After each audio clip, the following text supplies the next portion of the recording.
The desert sun hadn't cleared the eastern ridge when the rider appeared on the old territorial road.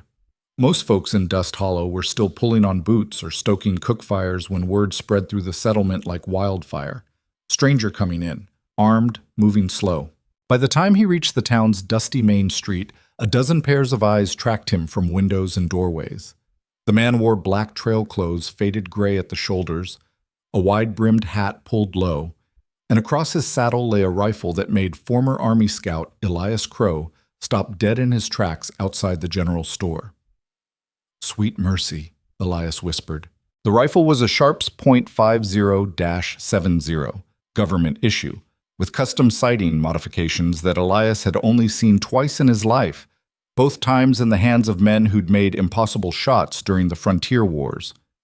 The brass fittings were tarnished, the stock worn smooth from years of hard use, but the weapon itself radiated a kind of brutal competence that separated it from the dozen hunting rifles hanging in Henderson's gun shop. The stranger didn't acknowledge the stares.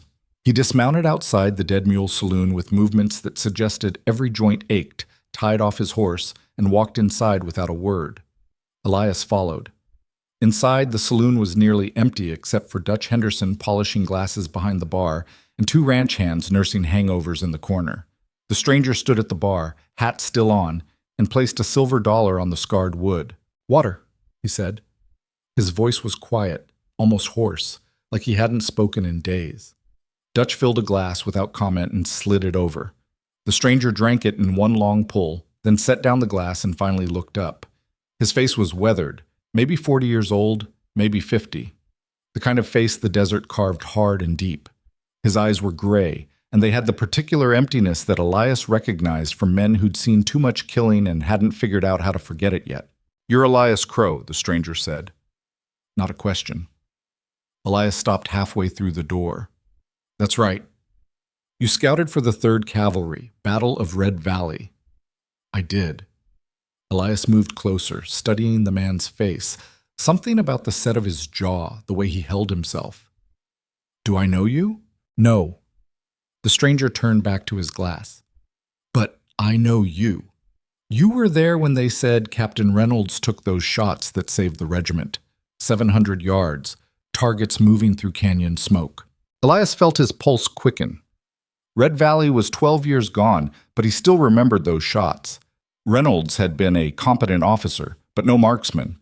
Everyone in the company knew someone else had made those kills, someone whose name never appeared in any official report. The rumor had always been that a civilian contractor had been embedded with the unit, a ghost shooter the Army kept off the books for operations they couldn't officially sanction. "Reynolds didn't make those shots," Elias said carefully. "No." The stranger's mouth twitched, something that might have been a smile once. "He didn't." Before Elias could respond, boot heels clattered on the boardwalk outside, and young Caleb Ryland swaggered in, followed by his two constant companions, Pete Murphy and Jack Connors. Caleb was 22, fast with a pistol, and absolutely convinced he was the most dangerous man in the territory. He'd won the Dust Hollow shooting competition 3 years running and never let anyone forget it. "Well, look at this," Caleb announced, loud enough to ensure everyone heard. "Fresh meat wandered into town." The stranger didn't turn around. Caleb moved closer, grinning. "That's a fancy rifle on your saddle, old man. Looks expensive. You know how to use it, or is it just for decoration?" "Caleb," Elias warned, "let it be. I'm just making conversation." Caleb circled around to get a look at the stranger's face. "See, we got standards in Dust Hollow. Can't have every drifter claiming to be some kind of shootist just because he's carrying iron. Gotta prove yourself." The stranger took another sip of water. "You deaf?" Caleb tapped the bar. "I'm talking to you." "I heard you." The stranger set down his glass. "Not interested." Caleb's grin sharpened. "Not interested? See, that's rude. I'm offering you a chance to show what you're made of. We got a bell uphill from here, 90 yards out. Crown shot, no rest, standing position. Hit it clean, and you got yourself some respect in this town. Miss it." He shrugged. "Well, then we know you're just another nobody with a gun. I'm not shooting your bell." "Scared?" The stranger finally turned to look at Caleb. For just a moment, something flickered in those gray eyes. Not anger, not even annoyance, just a kind of tired assessment, like he was calculating exactly how much effort it would take to break the young man in half and deciding it wasn't worth the energy. "Yeah," the stranger said quietly. "I'm scared. Terrified. Now leave me alone."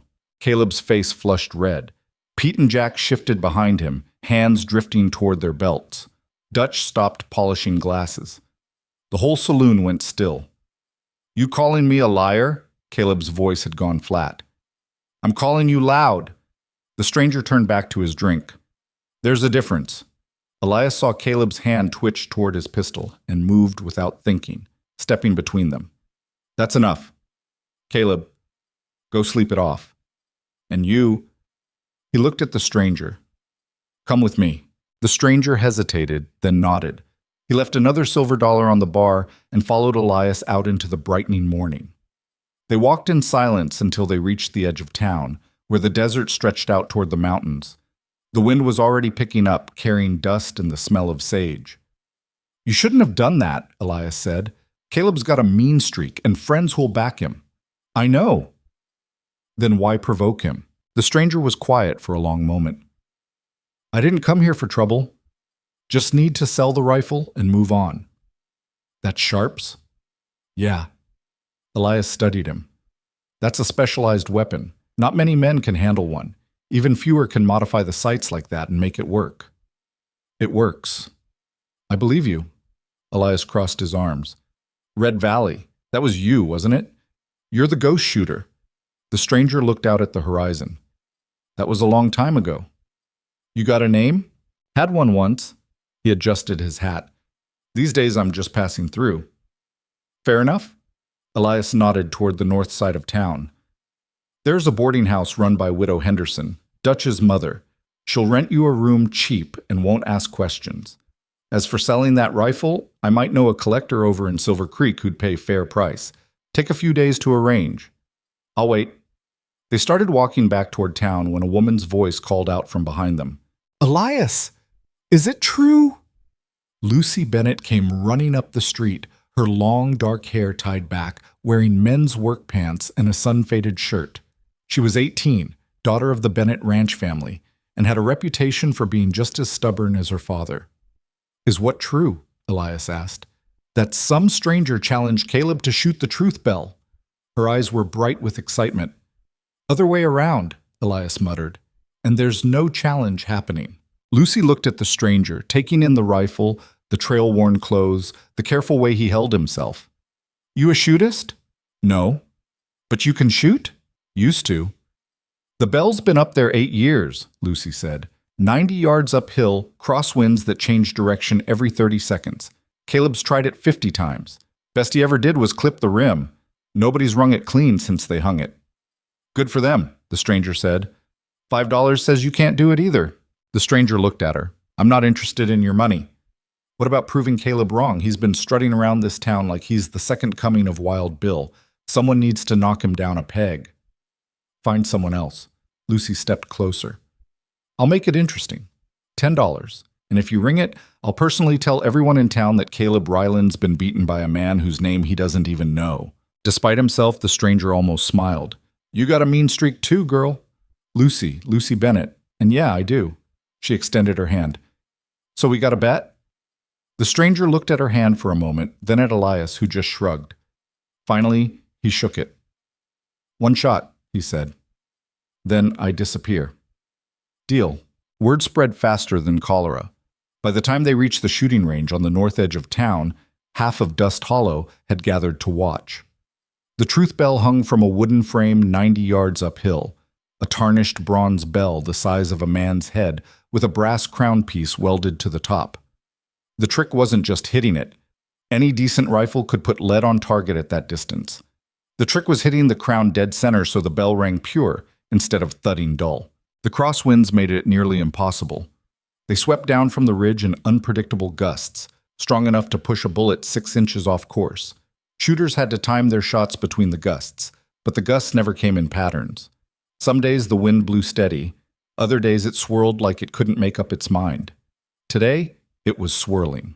Caleb stood near the bell, arms crossed, smirking. A crowd of maybe 40 people lined the range. Everyone from store owners to ranch hands to old-timers who remembered when the bell first went up. Even Dutch Henderson had closed the saloon to watch.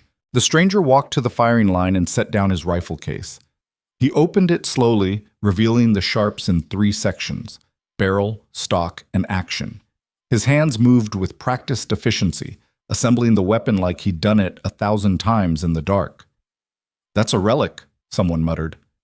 "He's going to miss by a mile," another voice said. Lucy stood beside Elias, both of them watching the stranger work. There was something almost meditative about the way he handled the rifle, checking each connection, testing the action, running his fingers along the barrel to check for heat warping. "He knows what he's doing," Elias said quietly. "Think he'll make it?"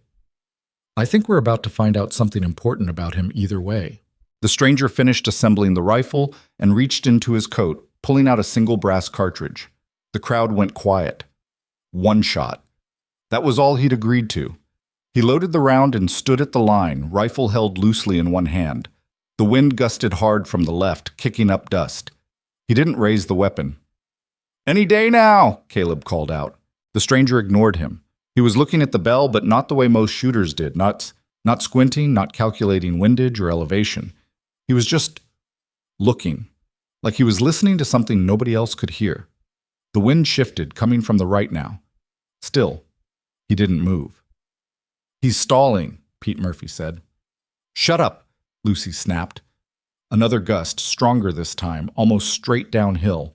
The bell swayed slightly on its frame, and then, in the space between one heartbeat and the next, the stranger brought the rifle up in one fluid motion, cheek to stock, eye to sight, and fired. The sound cracked across the range like a thunderclap. For one frozen moment, nothing happened. Then the bells sang. Not the dull thud of a body hit, not the flat clang of a rim strike, a pure, clear tone that carried across the entire valley. The sound you'd hear if you struck a perfect crystal glass with a silver hammer.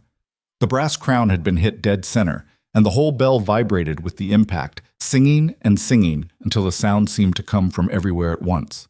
Nobody moved. Nobody breathed. The stranger calmly lowered the rifle, broke it open, and ejected the spent cartridge. The brass fell into the dust at his feet. "Impossible," someone whispered. Caleb's smirk had vanished. He stared at the bell, still ringing faintly, then at the stranger, then back at the bell, like he couldn't quite process what had just happened. Lucy let out a whoop and punched the air. "I knew it!" The crowd erupted. People rushed forward, shouting questions, slapping the stranger on the back, demanding to know how he'd done it. The stranger stood still in the middle of the chaos, looking uncomfortable, like he'd rather be anywhere else. Elias pushed through the crowd and grabbed his arm. "Come on, before this gets worse." They made it back to the boarding house before the real chaos started. Elias could hear the questions echoing through the streets behind them. "Who is he? Where'd he learn to shoot like that? Will he teach me? Is he staying?" Inside the boarding house, the stranger set his rifle case down and sat heavily on the edge of the bed. He looked exhausted. "You made a mistake," Elias said. "I know. They're not going to leave you alone now." "I know that too." Elias leaned against the doorframe. "For what it's worth, that was the finest shooting I've ever seen, and I've seen men hit targets at 1,000 yards. The stranger didn't respond. "You really him?" Elias asked quietly. "The Phantom of Red Valley?" The stranger was silent for so long that Elias thought he wouldn't answer. Then, "That wasn't my name." "What was?" "Nathan." He looked up, and for the first time Elias saw something other than emptiness in those gray eyes. Pain, deep and old and permanent. "Nathan Hale, and I'm trying real hard to forget I was ever anything else." Elias nodded slowly. "All right, Nathan Hale, I'll do what I can to keep folks off your back while we arrange that sale. But you need to understand, Dust Hollow's a small town with long memories. They just saw something they never thought they'd see. That bell's been a symbol here for 8 years, and you just proved it could be beaten. People are going to want to know how. They're going to want to learn. I'm not a teacher." "Maybe not." Elias turned to leave. "But you're a man who just showed this town that impossible ain't quite as permanent as we thought. That's going to mean something, whether you want it to or not." He closed the door behind him, leaving Nathan alone in the quiet room with his rifle and his ghosts. Outside, Dust Hollow was alive with conversation. The Bell shot would be the talk of the territory for months. But up in his room, Nathan Hale sat in silence, holding the rifle that had once defined him, wondering if there was anywhere left in the world where he could truly disappear. The sun climbed higher, and the day grew hot. Somewhere down the street, the truth bells still hung in the wind, waiting for the next person brave enough or foolish enough to try. But it had rung once today, and that changed everything. The evening shadows were stretching long across Dust Hollow when someone knocked on Nathan's door. He'd been sitting in the same position for hours, rifle disassembled on the bed, trying to decide if staying here was the worst decision he'd ever made. "It's open." Lucy Bennett stepped inside, carrying a plate covered with a checkered cloth. "Mrs. Henderson sent dinner. Said you didn't come down for lunch." "Wasn't hungry." "Well, you should eat anyway." She set the plate on the small table by the window and pulled back the cloth, revealing fried chicken, biscuits, and greens. "She's a good cook. Be ashamed to waste it." Nathan looked at the food but didn't move. Lucy stood there, arms crossed, not leaving. "You want something?" he asked. "Yeah. I want to know how you did it." "Practice." "Bullshit." She pulled up the room's only chair and sat down. "I've been practicing since I was 12. My father taught me to shoot before I could write my own name. I know every trick, every technique, every way to read the wind. What you did today wasn't practice. That was something else." Nathan sighed. "You win your bet. Go celebrate." "I don't care about the money." She leaned forward. "I care about the shooting. You read that win like you could see it, like you knew exactly when to pull the trigger." "I got lucky." "Lucky?" Lucy laughed. "Right. You assembled that rifle without looking at it once. You stood at the line for 90 seconds without moving. Then you fired between heartbeats and hit a target that's beaten every shootist in the territory. That's not luck. That's skill I've never seen before." Nathan finally looked at her. "What do you want me to say?" "Teach me." "No." "Why not?" "Because I'm leaving in a few days. Because I'm not a teacher. Because—" He stopped, jaw tight. "Because what I know gets people killed." Lucy studied him. "You're running from something." "That's none of your business." "Maybe not, but I saw your face when that bell rang. You weren't happy. You weren't proud. You looked like you'd just proven something you didn't want to prove." She stood up. "Whatever you're running from, you're not going to find it at the bottom of a whiskey bottle in some other town. Trust me. My father tried that after my mother died. Took him 3 years to figure out he was just carrying his grief to new places." Nathan's hands clenched. "Your father and I are not the same." "No," Lucy agreed. "He didn't have a gift like yours. You can do things with a rifle that most men can't do with their whole lives, and you're trying to bury it because— What?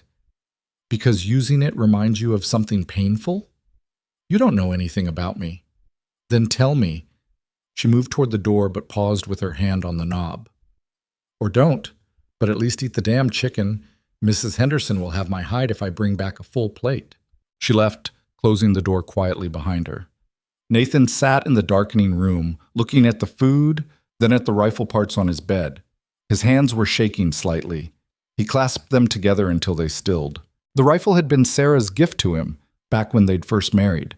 She'd commissioned it from a gunsmith in St. Louis, spent 3 months' worth of saved money to get the sighting modifications done right. When she'd given it to him, wrapped in oilcloth and tied with string, she'd smiled and said, "Now you can hit anything you aim at. Just make sure you're aiming at the right things." He'd used it in the war, made shots that saved companies, turned battles, ended lives. The Army had wanted to make him famous, put his name in reports, turn him into a symbol. He'd refused. Fame meant attention, and attention meant people looking too close at what he'd done and how he'd done it. So he'd stayed anonymous. The Phantom. The ghost shooter. And when the war ended, he'd taken Sarah and disappeared into a quiet life in a nowhere town where nobody cared about his past. They'd had 4 good years. 4 years of her laugh, her touch, her way of making the world feel less sharp. Then the fever had come through, killing half the town before anyone figured out it was the water. Sarah had died holding his hand, asking him to promise he'd keep living, keep teaching, keep being the good man she'd married instead of the killer the war had made him. He'd tried. He'd stayed in that town for another year, trying to honor her memory, trying to be the man she'd believed in. But everywhere he looked, he saw her absence. So he'd run. Nathan stood and walked to the window. Down in the street, people were gathered outside the saloon, still talking about the shot. He could hear fragments of conversation drifting up. Unbelievable. Never seen anything like it. Who is he really? He'd made a mistake today. He'd known it the moment Lucy challenged him, but he'd been too tired and too irritated with Caleb to walk away. Now he was trapped in exactly the situation he'd been trying to avoid. People asking questions, wanting answers, needing things from him he didn't have to give. The rifle needed to sell. The past needed to stay buried, and Nathan Hale needed to disappear before anyone else looked at him the way Lucy had. Like he was something special instead of something broken. He finally ate the chicken. It was good. 3 days passed. Elias sent word to his collector contact in Silver Creek, and a meeting was arranged for the following week. Nathan spent the time in his room, leaving only for meals and brief walks when he thought nobody would notice. They always noticed. "That's him," people would whisper, "the one who rang the bell. I heard he was a war hero. I heard he killed 50 men in one battle." The stories grew with each telling, and Nathan felt himself becoming less real and more myth with every hour that passed. On the fourth morning, someone knocked again. This time it was Elias. "Got a problem," he said without preamble. Nathan gestured him inside. "What kind?" "The kind where Caleb Ryland's been drinking all night and telling everyone you cheated somehow. Says the shot was impossible, and you must have rigged the bell or paid off Lucy or some other nonsense." Elias shook his head.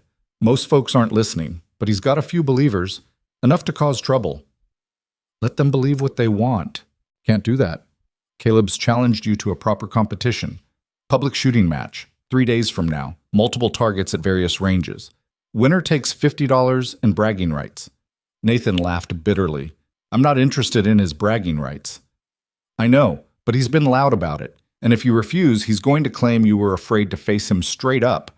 Small-town politics, sometimes reputation matters more than truth." "Not to me." Elias sat down on the edge of the bed. "Look, I understand you want to be left alone.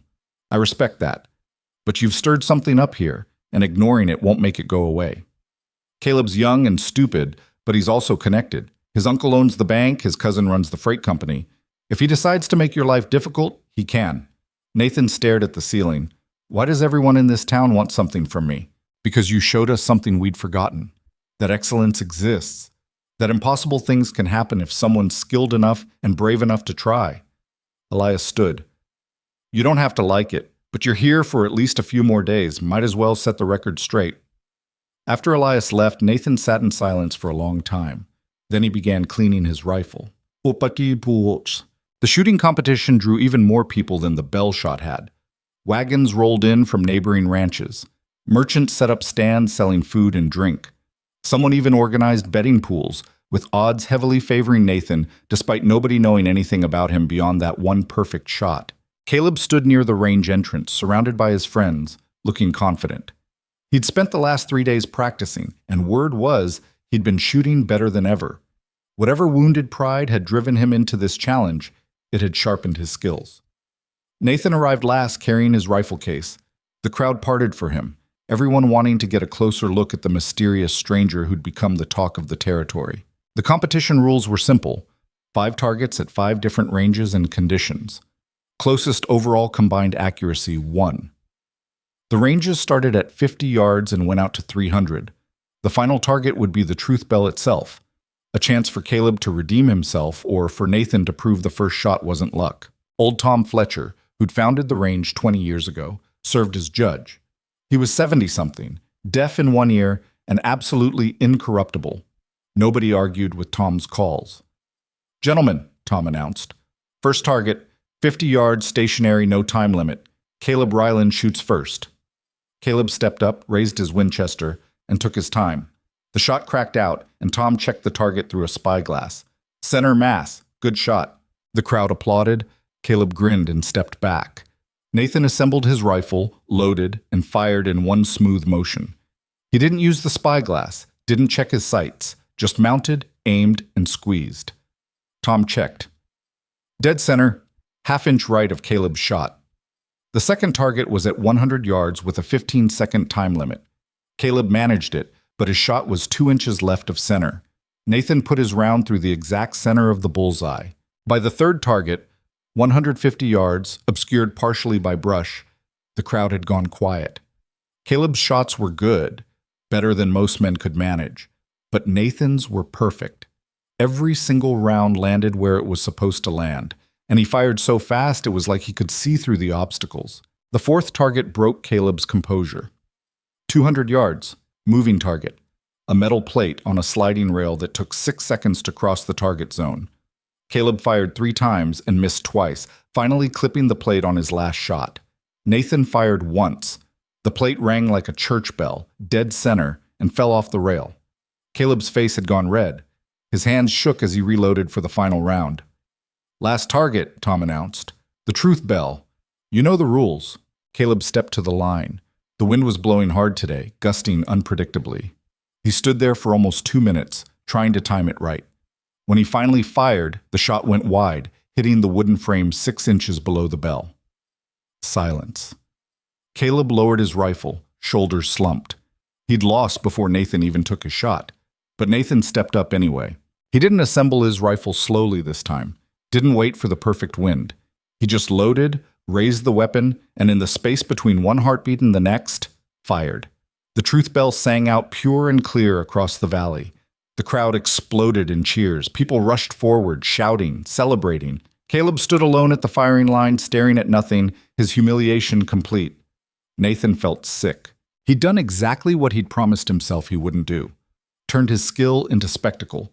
Used his gift to crush someone instead of help them. Sarah would have been disappointed. She'd always said the rifle was for protection, not ego. He broke down his weapon and started walking back toward town, ignoring the congratulations being shouted at him. Lucy caught up to him halfway there. That was incredible, she said, breathless. 5 for 5, perfect shots. You made it look... I made a kid hate himself, Nathan interrupted. That's what I did. Took all his pride and ground it into the dirt in front of half the territory. Lucy frowned. He challenged you. You didn't have a choice. There's always a choice. Nathan kept walking. I could have missed one. Could have let him save face. Could have done 100 things different. You think losing would have taught him anything? I think humiliating him definitely won't. They reached the boarding house. Nathan went inside without another word. That night, he lay awake in his room, listening to the sounds of Dust Hollow celebrating his victory in the saloon below. People were calling him a legend, a master, the best shooter in the territory. All he felt was tired. Sarah's voice echoed in his memory. You're aiming at the wrong things, Nathan. Always have been. Maybe she was right. Maybe he'd been aiming at the wrong things his whole life. Armand Coach. The knock came at dawn. Nathan opened the door to find Caleb Ryland standing there, hat in his hands, looking like he hadn't slept. I was an ass, Caleb said without preamble. I was rude and disrespectful, and I deserved what I got yesterday. Nathan leaned against the doorframe. You came here just to tell me that? No. Caleb looked up, and Nathan saw something unexpected in his eyes. Not anger, not resentment, but genuine curiosity. I came to ask you how you do it. Not the technical stuff. I know about windage and elevation and trigger control. I mean, how do you know when to shoot? You don't calculate. You don't hesitate. You just know. Nathan studied him. Why do you want to learn? Because I've been the best shooter in Dust Hollow for 3 years, and I thought that meant something. Then you showed up and proved I don't know a damn thing. Caleb's jaw tightened. I don't like being made a fool of, but I like being ignorant even less. So if you're willing to teach me, I'm willing to learn. Nathan was quiet for a long moment. Then, what makes you think I'm teaching anyone? Because Lucy's been asking, and half the ranchers in the valley want to hire you as a shooting instructor. And Elias told me you used to train soldiers during the war. Caleb met his eyes. And because you didn't humiliate me yesterday. You beat me clean, but you didn't gloat. Didn't show off. You just shot straight and walked away. That's not the behavior of a man who enjoys crushing people. That's the behavior of a man who wishes he didn't have to. Nathan felt something shift in his chest. This kid was smarter than he'd given him credit for. I'm leaving soon, Nathan said. Got a buyer for my rifle. Once that's done, I'm gone. How soon? Week, maybe 2. Then teach me for a week. Caleb straightened. I'll pay whatever you want. I'll work for free. I'll clean your rifle, cook your meals, whatever it takes. Just show me what you know. Nathan looked past Caleb at the town waking up beyond them. The sun was rising over the ridge, painting the desert gold. Sarah had loved mornings like this. She'd said dawn was the world's way of proving it was never too late to start over. 1 week, Nathan heard himself say. I'll teach you for 1 week, but not just you. Anyone else who wants to learn can come too. No payment necessary. Caleb's face lit up. Really? On one condition. Nathan's voice hardened. You leave your ego at the door. I'm not interested in training someone who wants to be the best. I'm only interested in teaching people who want to be better. Understand? Caleb nodded quickly. Yes, sir. Then spread the word. Lessons start tomorrow at dawn. Bring your own rifle and ammunition. Nathan started to close the door, then paused. And Caleb, what you did just now, admitting you were wrong, asking for help, that took more courage than any shot you'll ever make. Remember that. He shut the door, leaving Caleb standing in the hallway with a stunned expression. Inside, Nathan sat down on his bed and looked at the rifle case. Sarah's gift, his burden. Maybe for 1 week it could be something else. Maybe it could be a bridge. Maybe teaching someone else to aim true could help him finally figure out what he was supposed to be aiming at himself. Outside, Dust Hollow woke fully to another day, and somewhere in the distance, the truth bell swayed silently in the wind, waiting for the next impossible thing to happen. By the time Nathan reached the shooting range the next morning, 23 people were already waiting. He'd expected maybe 5 or 6. Caleb, Lucy, perhaps a handful of curious ranch hands. Instead, he found nearly 24 men and women of all ages standing in the pre-dawn cold, rifles in hand, breath clouding the air. Hell, Nathan muttered. Elias stood near the front of the group, grinning. Told you, word travels fast in small towns. Nathan surveyed the crowd. There was Caleb, looking nervous but determined. Lucy, arms crossed, wearing that same stubborn expression. 3 weathered veterans he recognized from the saloon, their eyes carrying the particular hollow look of men who'd seen combat. A handful of ranchers and their sons. 2 women in their 40s who looked like they'd spent their lives working land that didn't want to be worked.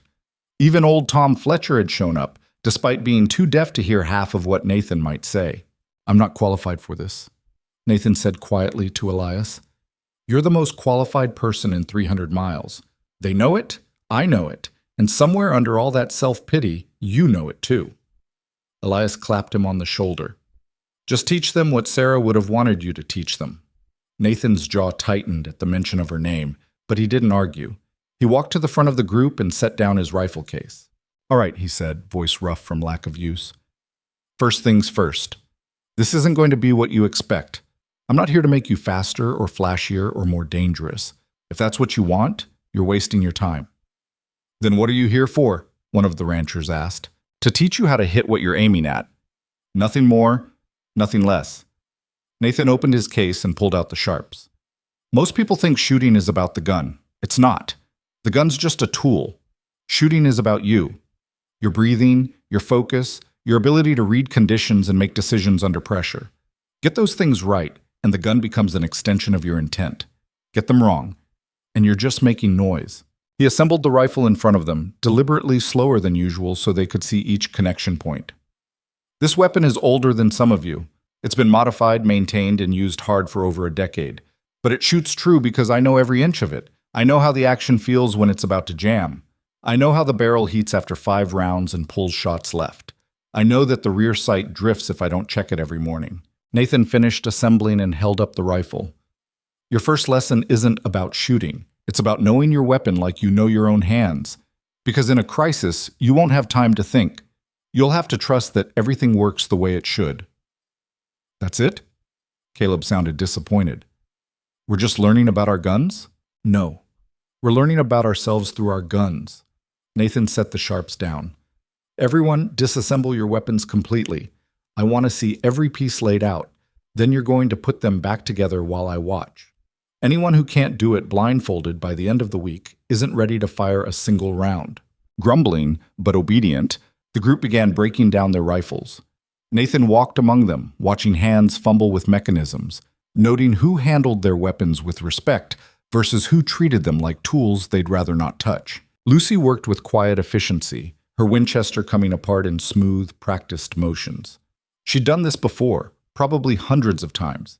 Caleb was less confident, hesitating over the trigger assembly, but he managed. The veterans moved with muscle memory, their hands remembering what their minds might have tried to forget. "You." Nathan stopped beside a young man barely 18, struggling with a jamming bolt. "What's your name?" "Thomas. Thomas Wright." "That's your father's rifle, Thomas?" "Yes, sir. He died last winter. Left it to me." Nathan knelt beside him. "This bolt's been forced. See these scrape marks? Someone tried to clear a jam without releasing the pressure first. Bent the extractor pin." He showed Thomas the damage. "Your father was a good man to leave you this, but he didn't maintain it right. You keep firing this, it'll fail when you need it most." Thomas's face fell. "I can't afford a new one." "Didn't say you needed a new one. Said you needed to fix this one." Nathan pulled a small toolkit from his coat. "I'll show you how. But first you need to understand why it broke. Rifles aren't magic. They're machines. Machines break when we ask them to do things they're not designed to do, or when we ignore the signs they're giving us." He spent the next 20 minutes with Thomas, showing him how to remove the damaged pin, file down the burrs, and reinstall it properly. The whole group watched, their own disassembled rifles forgotten. "My daddy used to say a gun's like a horse," one of the older ranch women said. "You treat it right, it'll save your life. Treat it wrong, it'll kill you." "Your daddy was smart," Nathan said. "Same applies to most things worth doing." They worked through the morning, each person disassembling and reassembling their weapons over and over until their fingers cramped. Nathan moved between them, correcting grips, pointing out worn parts, teaching them to feel the difference between a proper fit and a loose connection. "This is boring," Caleb muttered after the third hour. "Then quit," Nathan said flatly. Caleb looked up, startled.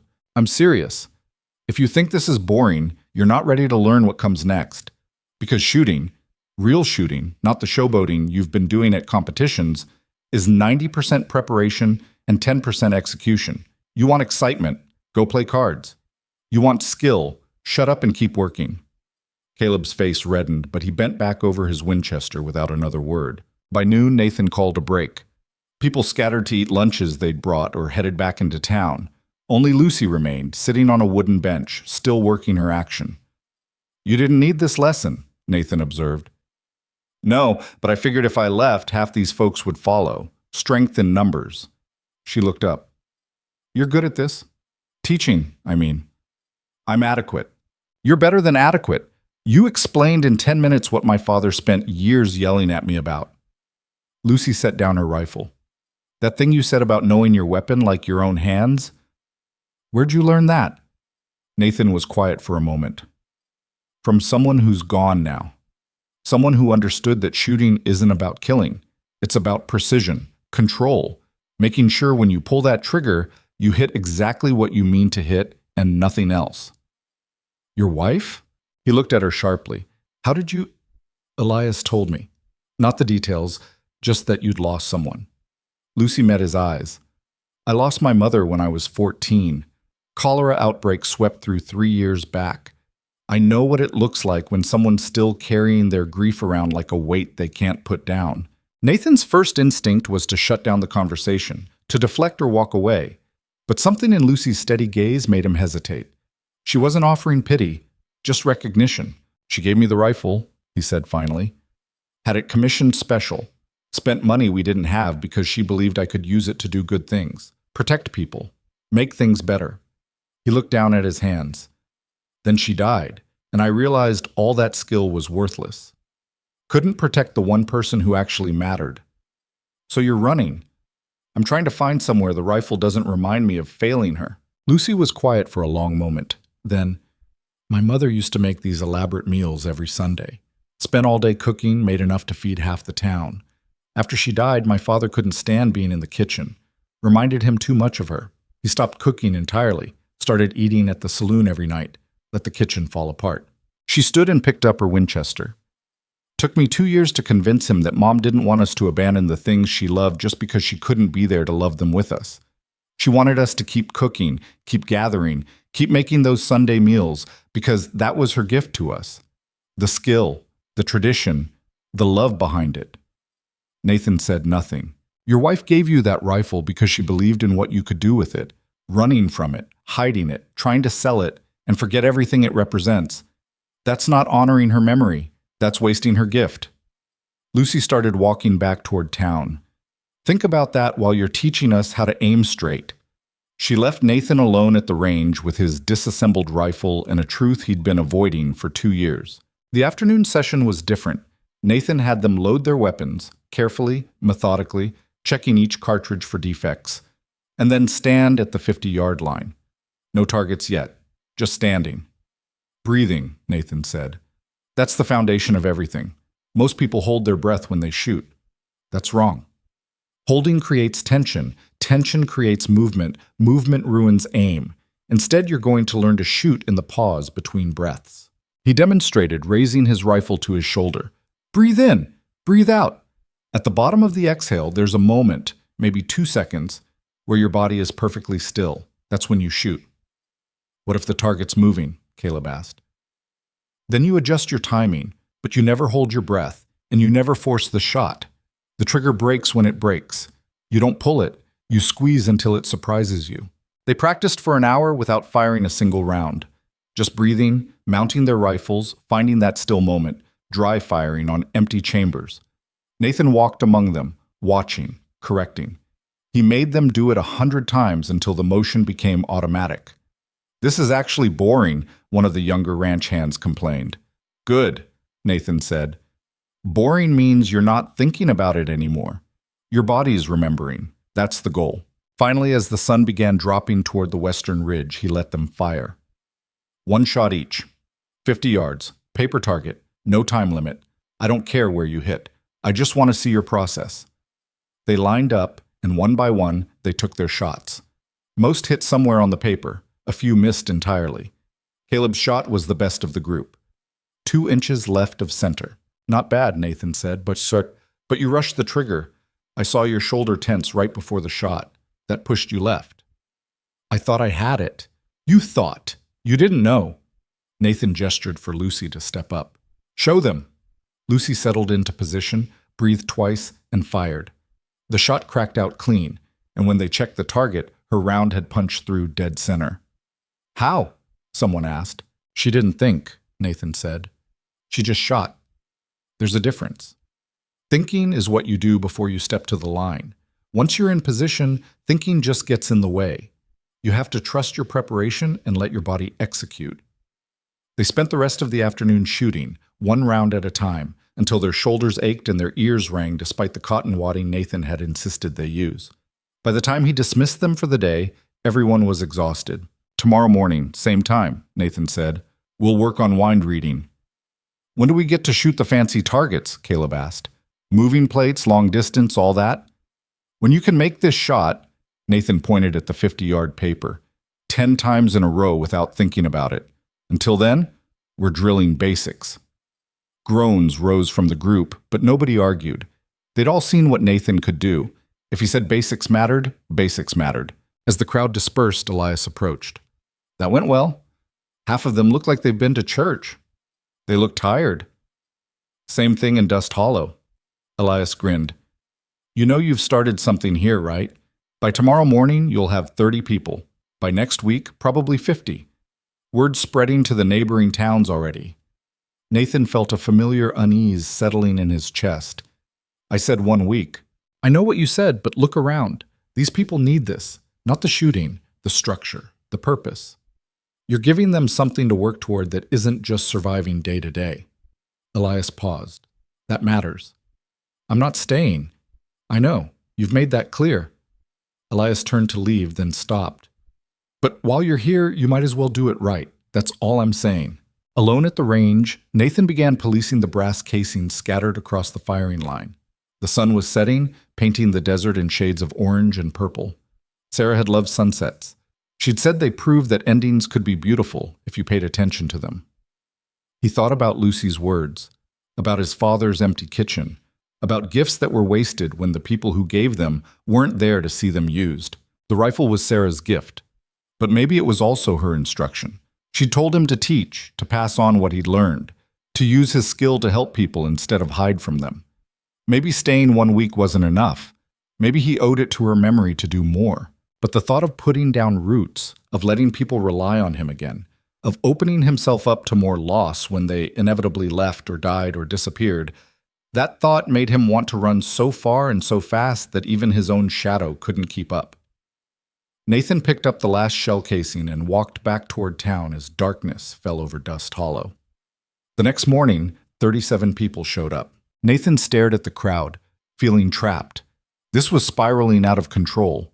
What had started as a week of penance was becoming something bigger, something he hadn't agreed to and didn't want. But they all stood there, rifles ready, eyes expectant, waiting for him to teach them how to read the wind. "All right," he said, surrendering to the inevitable. "Wind reading, most complicated and most important skill you'll ever learn." He walked them up to the truth bell, pointing at the way dust devils swirled across the valley floor. Wind isn't constant. It shifts, changes direction, creates eddies and dead zones. Up here on the ridge, you're exposed to 3 different wind patterns. Valley wind coming up from below, ridge wind running parallel to the mountains, and downdrafts from the peaks. They all affect your shot differently. "How do you track all that?" Thomas asked. "You don't. Not consciously. You feel it." Nathan wet his finger and held it up. "Old trick. Still works. The cooling tells you wind direction. But direction isn't enough.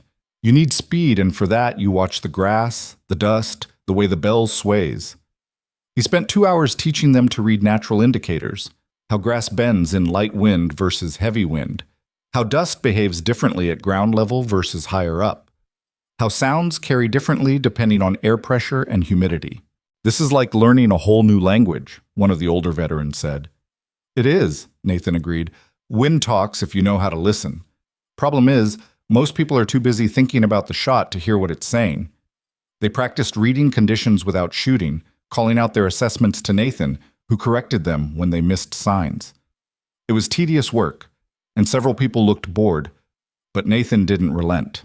"I know this isn't exciting," he said, "but the difference between a good shooter and a dead one is often just reading the wind wrong at the critical moment. You want to stay alive, you learn this. You want to be impressive at competitions, go somewhere else." By midday, something unexpected happened. Victor Mercer rode into town. Nathan was working with a small group on trigger control when Elias came running up to the range, out of breath. "We've got a problem, big one." "What kind?" "Railroad speculator just arrived with a surveying crew. Says he's got rights to examine the valley for potential expansion. Wants access to all public lands, including this range." Nathan's gut tightened.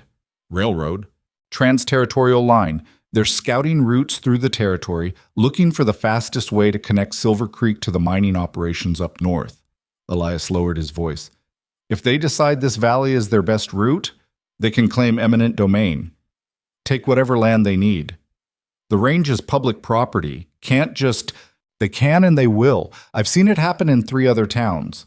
Railroad comes through, waives federal permits, and suddenly everything you own is worth whatever they feel like paying." Elias glanced back toward town. "This Mercer character seems particularly interested in our range. Asked a lot of questions about how much traffic we get, whether it's profitable. If anyone would mind if it got relocated." Nathan set down his rifle. "Where is he?" "Town hall, meeting with the mayor and the property board." "Then I'm going to that meeting." "Nathan, I don't think—" "I'm going."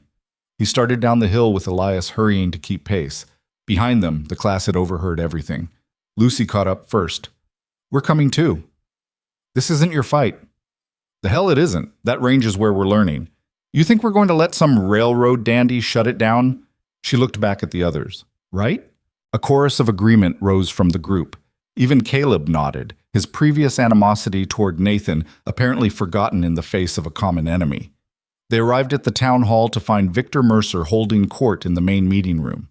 He was a tall man in expensive clothes, probably mid-50s, with silver hair and the kind of smile that never reached his eyes. Two men in surveying gear stood behind him, along with a lawyer clutching a stack of documents. The mayor, a nervous man named Wilkins, sat at the head of the table looking like he wanted to be anywhere else. Three board members flanked him, all of them clearly uncomfortable. Federal authority supersedes local concerns, Mercer was saying as Nathan entered. The Trans-Territorial Railroad Act of 1871 grants us survey rights across all territories not yet incorporated as states. That includes this valley. The range has historical significance, Mayor Wilkins said weakly. It's been here for 8 years. People come from all over. People come to watch locals shoot at a bell. Mercer's smile widened. Charming, I'm sure, but hardly essential infrastructure. The railroad, on the other hand, will bring commerce, jobs, and growth to your little town. You should be thanking me. And if we don't want your railroad? Nathan's voice cut through the room. Mercer turned, sizing Nathan up in one dismissive glance. And you are? Someone who's been using that range. Someone who'd like to know why you think you can just take it. Because I can. Mercer's tone was flat, matter of fact. Federal law, my friend. The railroad has authority to survey and claim land necessary for expansion. If this valley provides the most efficient route, and my preliminary assessments suggest it does, then the range will need to be relocated or eliminated. On whose authority? Mine. I'm the territorial surveyor for the Trans-Territorial Railroad. What I say goes. Mercer pulled out a document and laid it on the table. This is a federal survey permit. It gives me access to any public land in the territory for evaluation purposes. The range qualifies. Nathan looked at the document. It appeared legitimate, stamped, and signed by territorial officials. Evaluation doesn't mean seizure. No, but evaluation leads to proposals. Proposals lead to appropriations, and appropriations lead to construction. Mercer leaned back in his chair. Process takes about 6 months from survey to land transfer. During that time, the land in question is considered pending development and can't be used for its previous purpose. Liability issues, you understand. So you're shutting down the range for 6 months, temporarily suspending operations pending survey completion. But yes, effectively, the range closes as of today. The room erupted. The board members started talking over each other. The mayor tried to call for order, and outside, the crowd that had followed Nathan began shouting questions. Mercer sat calmly through it all, clearly used to this kind of reaction. Nathan studied the man. There was something off about him. The permit looked real, but Mercer's confidence seemed too practiced, too smooth. This wasn't his first time shutting down something a community valued. I want to see your survey equipment, Nathan said. Excuse me? Your surveying gear.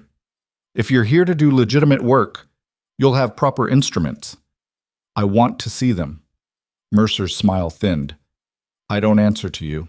Then answer to them. Nathan gestured at the board members. Federal surveyors are required to demonstrate they possess the technical capability to conduct accurate surveys. That's in the 1871 Act, Section 4, Paragraph 2. I know because I helped map territory during the war. So either show us your equipment or admit you're here to intimidate us into selling land cheap.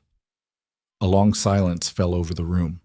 Mercer's expression never changed, but something cold flickered behind his eyes. The equipment is being transported separately. It will arrive within the week. Convenient. I don't appreciate your tone, and I don't appreciate carpetbaggers showing up with dubious permits trying to steal public land. Nathan stepped closer to the table. Here's what's going to happen. You're going to conduct your survey properly, with proper equipment, in full view of community witnesses. If your assessment concludes this valley is necessary for the railroad, you'll provide detailed justification explaining why alternate routes won't work, and during the entire process, the range stays open. That's not, or we file a complaint with the territorial governor citing improper procedure and request a full investigation into your survey practices. I'm guessing a close look at your other acquisitions might turn up some interesting irregularities. Mercer stood slowly. He was taller than Nathan by several inches, but Nathan didn't back up. You're making a mistake, Mercer said quietly. Maybe, but it's mine to make. They held each other's gaze for a long moment. Then Mercer gathered his documents and nodded to his men. We'll return with proper equipment, and when we do, I'll expect full cooperation. He walked toward the door, then paused. I looked into you, by the way. After that impressive bell shot everyone's talking about. Know what I found? Nothing. No records, no history, no identity beyond a first name. That's curious, don't you think? Makes a man wonder what you're hiding. He left before Nathan could respond. The room stayed silent for several seconds after Mercer departed. Then Mayor Wilkins slumped in his chair, looking 10 years older. You just made an enemy, he said. Mercer's got connections all the way to the territorial capital. He can make life very difficult for this town. Then we'll deal with it. Nathan turned to leave. Wait. One of the board members, an older woman named Mrs. Chen, stood up.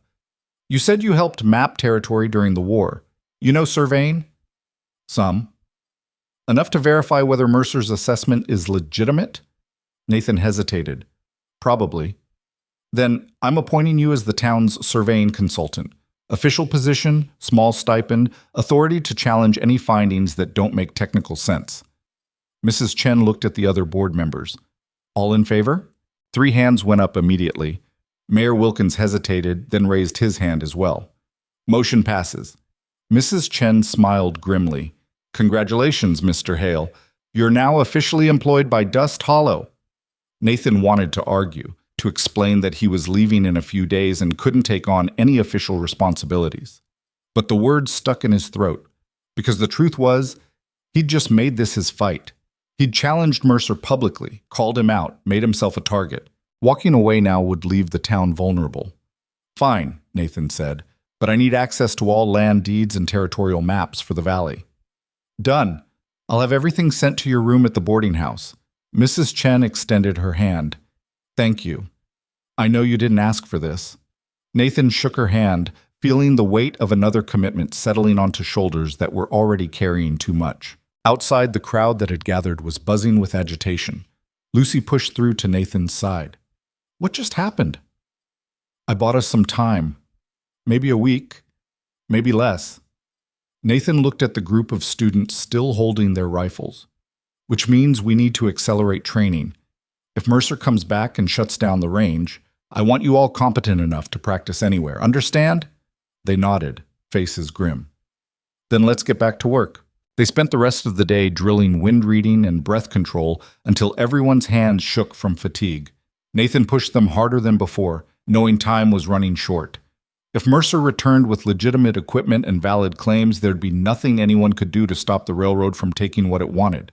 But if Mercer was running a scheme, and Nathan's instincts said he was, then exposing him would require proof. Real evidence, not just suspicion. That night, Nathan sat in his room surrounded by maps and land deeds, trying to make sense of the valley's geography. There were 3 viable routes through the territory that could connect Silver Creek to the northern mines. 2 of them bypassed Dust Hollow entirely, running through lower elevation passes that would require less grading and fewer bridges. The 3rd route, the one that went through Dust Hollow, was actually the hardest to build. It crossed the valley at an awkward angle, required extensive earthworks to handle the grade changes, and would need a major bridge over the Crimson River. From an engineering standpoint, choosing Dust Hollow made no sense, unless Mercer wanted the land for reasons other than railroad construction. Nathan pulled out another map, this one showing water rights. The valley had 2 major springs and controlled water access for several thousand acres of grazing land. If someone could acquire the valley cheap under the pretense of railroad development, then later claim the route had changed. He's after the water, Nathan said aloud. A knock at the door interrupted his thoughts. He opened it to find Elias and Lucy standing there. We did some asking around, Elias said, stepping inside. Turns out Mercer surveyed 6 other towns in the last 2 years. 4 of them sold their land to avoid railroad seizure. Know what happened after? Railroad never came through. Exactly. Mercer bought the properties through shell companies, then resold them to ranching conglomerates at 10 times the purchase price. Elias pointed at the maps. He's running the same game here. Uses federal permits to scare towns into selling cheap, then flips the land for profit. Can we prove it? Lucy asked. Not easily. He's careful. Uses different company names, spreads the purchases out over time. Elias sat down heavily. But if we can show the railroad route through Dust Hollow doesn't make engineering sense, we might be able to get his survey permit revoked. Nathan spread out the topographical maps. Already figured that part out. This route is the worst option of 3. But proving that requires technical expertise the territorial office might not have. Or might not care about if Mercer's paying them off, Lucy said bitterly. Then we need someone who can't be bought. Nathan thought for a moment. The Army Corps of Engineers. They have jurisdiction over territorial infrastructure. If we can get them to review Mercer's survey, they'll spot the problems immediately. How do we contact them? Telegraph to Fort Prescott. Request an independent engineering assessment. Nathan looked at Elias. Can the town afford the telegram fees? For this? We'll find the money. Then send it tonight. And make sure to mention that we're questioning the validity of a federal survey permit. That should get their attention. Elias left to handle the telegram. Lucy stayed, looking at the maps with a frown. What are the odds Mercer just gives up and leaves? 0. Men like him don't give up. They get mean. Nathan rolled up the maps. He's going to come back at us hard. Try to discredit me, turn the town against us, maybe even sabotage the range to make it look unusable. So what do? We keep teaching, keep the range active, show that this place matters to people. Nathan met her eyes. And we don't back down. Lucy smiled slightly. Never planned to. After she left, Nathan sat alone with his thoughts. He'd come to Dust Hollow to sell a rifle and disappear. Instead, he'd started a school, made enemies, and taken on responsibilities he'd sworn to avoid. Sarah would have laughed at him. She'd always said he had a talent for finding trouble even when he was trying to hide from it. But she'd also said that running from problems didn't solve them. It just meant you got tired before the problems did. Nathan looked at the Sharp's rifle leaning against the wall. Sarah's gift. Her instruction. Her faith that he could do good things if he stopped running long enough to try. All right, he said to the empty room. I'll stay. For now. But if this goes wrong, I'm blaming you. The rifle, of course, said nothing, but somewhere in his chest, Nathan felt the first small crack in the wall he'd built around his grief. Maybe teaching these people wasn't just about passing on skill. Maybe it was about learning how to live again himself. 3 days passed before Mercer made his next move, and when it came, it was exactly as Nathan had predicted. Mean and deliberate. The first sign was the fire. Someone torched the equipment shed at the range around midnight, destroying target frames, ammunition stores, and the record books that documented 8 years of range history. By the time anyone noticed the flames, the whole structure was gone. The volunteers who ran the range had kept meticulous records in those books. Every shooter, every competition, every dollar spent maintaining the facility. All of it reduced to ash. Nathan stood at the edge of the smoking ruins the next morning, watching Elias sift through the debris. Anything salvageable? Nathan asked. Not much. Some of the metal target frames survived, but they're warped from the heat. Everything else is gone. Elias straightened, wiping soot from his hands. No witnesses. Fire started around midnight when nobody was around. Could have been an accident. It wasn't. I know. But without proof, Nathan looked back toward town. Mercer was staying at the hotel, probably sleeping soundly, knowing he'd just dealt a serious blow to the range's credibility. No records meant no way to prove the facility's historical significance. No equipment meant training would be disrupted. And the timing, right before the Army Corps response could arrive, was too convenient to be coincidence. We rebuild, Nathan said. Today. Get everyone together and start constructing new target frames. I'll work on recreating the records from memory. You don't know what was in those books. No, but the people who've been using this range for 8 years do. We'll interview them, document everything they remember. Won't be perfect, but it'll be something. Nathan kicked at a charred board. Mercer wants us to look incompetent and disorganized. We're going to prove him wrong. By noon, 40 people had gathered at the range. Nathan split them into groups, some to build new target frames from lumber donated by the sawmill, others to clear debris, a third group to help document the range's history. Lucy took charge of the record reconstruction, sitting with old-timers who'd been shooting there since the beginning, writing down every detail they could recall. I remember the first competition, Tom Fletcher said, his voice raspy. Summer of '69, 23 shooters from 6 different towns. Kid named Morrison won it with a score of 89 out of 100, damn near perfect. Lucy wrote it all down. What about the prize money? $50 and a new Winchester. Morrison died the next year, kicked by a horse. Tom shook his head. That rifle's probably still hanging in his widow's house over in Silver Creek. They worked through the afternoon, gathering fragments of history that Mercer had tried to erase. The lumber crew had the first new target frame up by evening, and someone donated paint to mark the distance markers. It was rough work, hastily done, but it was work nonetheless. Nathan watched them labor together, this collection of ranchers and shopkeepers and drifters who decided their shooting range mattered enough to fight for. There was something fierce in the way they moved, something determined. They'd been pushed, and instead of folding, they were pushing back. Caleb approached while Nathan was helping secure a target frame. The young man's hands were blistered from hammer work, but he didn't complain. Question, Caleb said. When you were in the war, did you ever have to deal with people like Mercer? Different kind of enemy, Nathan said. But yeah, sometimes. Officers who cared more about advancement than soldiers. Contractors who sold bad ammunition. Politicians who made promises they never kept. What'd you do? Depended on the situation. Sometimes you could work around them. Sometimes you had to go through them.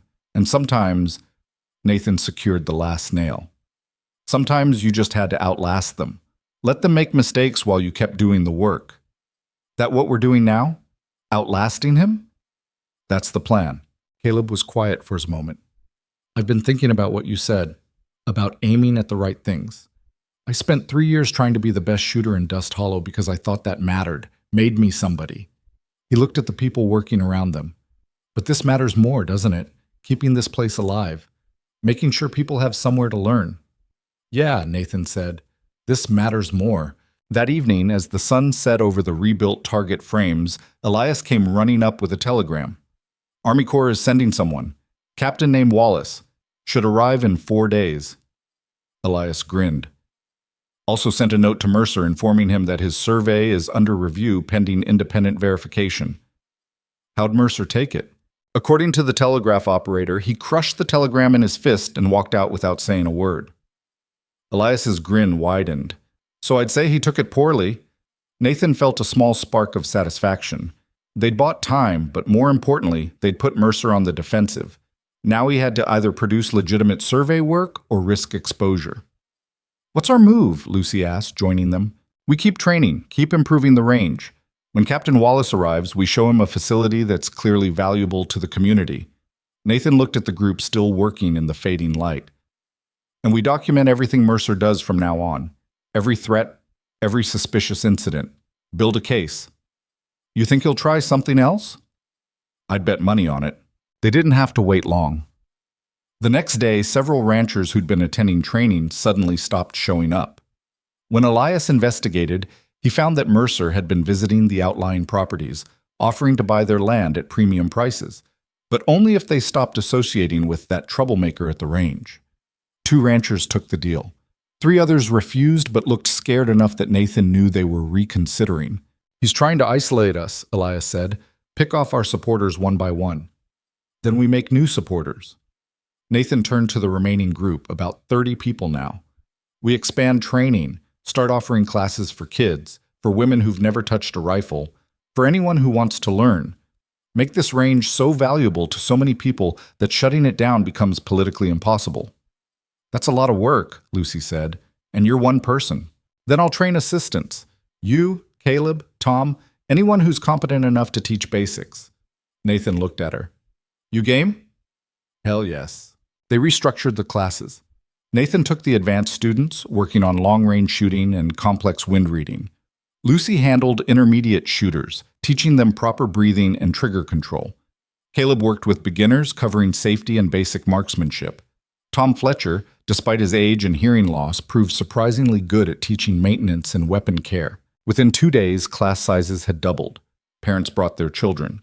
Elderly folks who'd never fired a gun showed up wanting to learn. Even a few people from neighboring towns made the journey to Dust Hollow after hearing about the free instruction. The range transformed from a hobby spot into something resembling a frontier academy. People came at dawn and stayed until dusk, practicing, learning, helping each other improve. The sense of community that developed was palpable.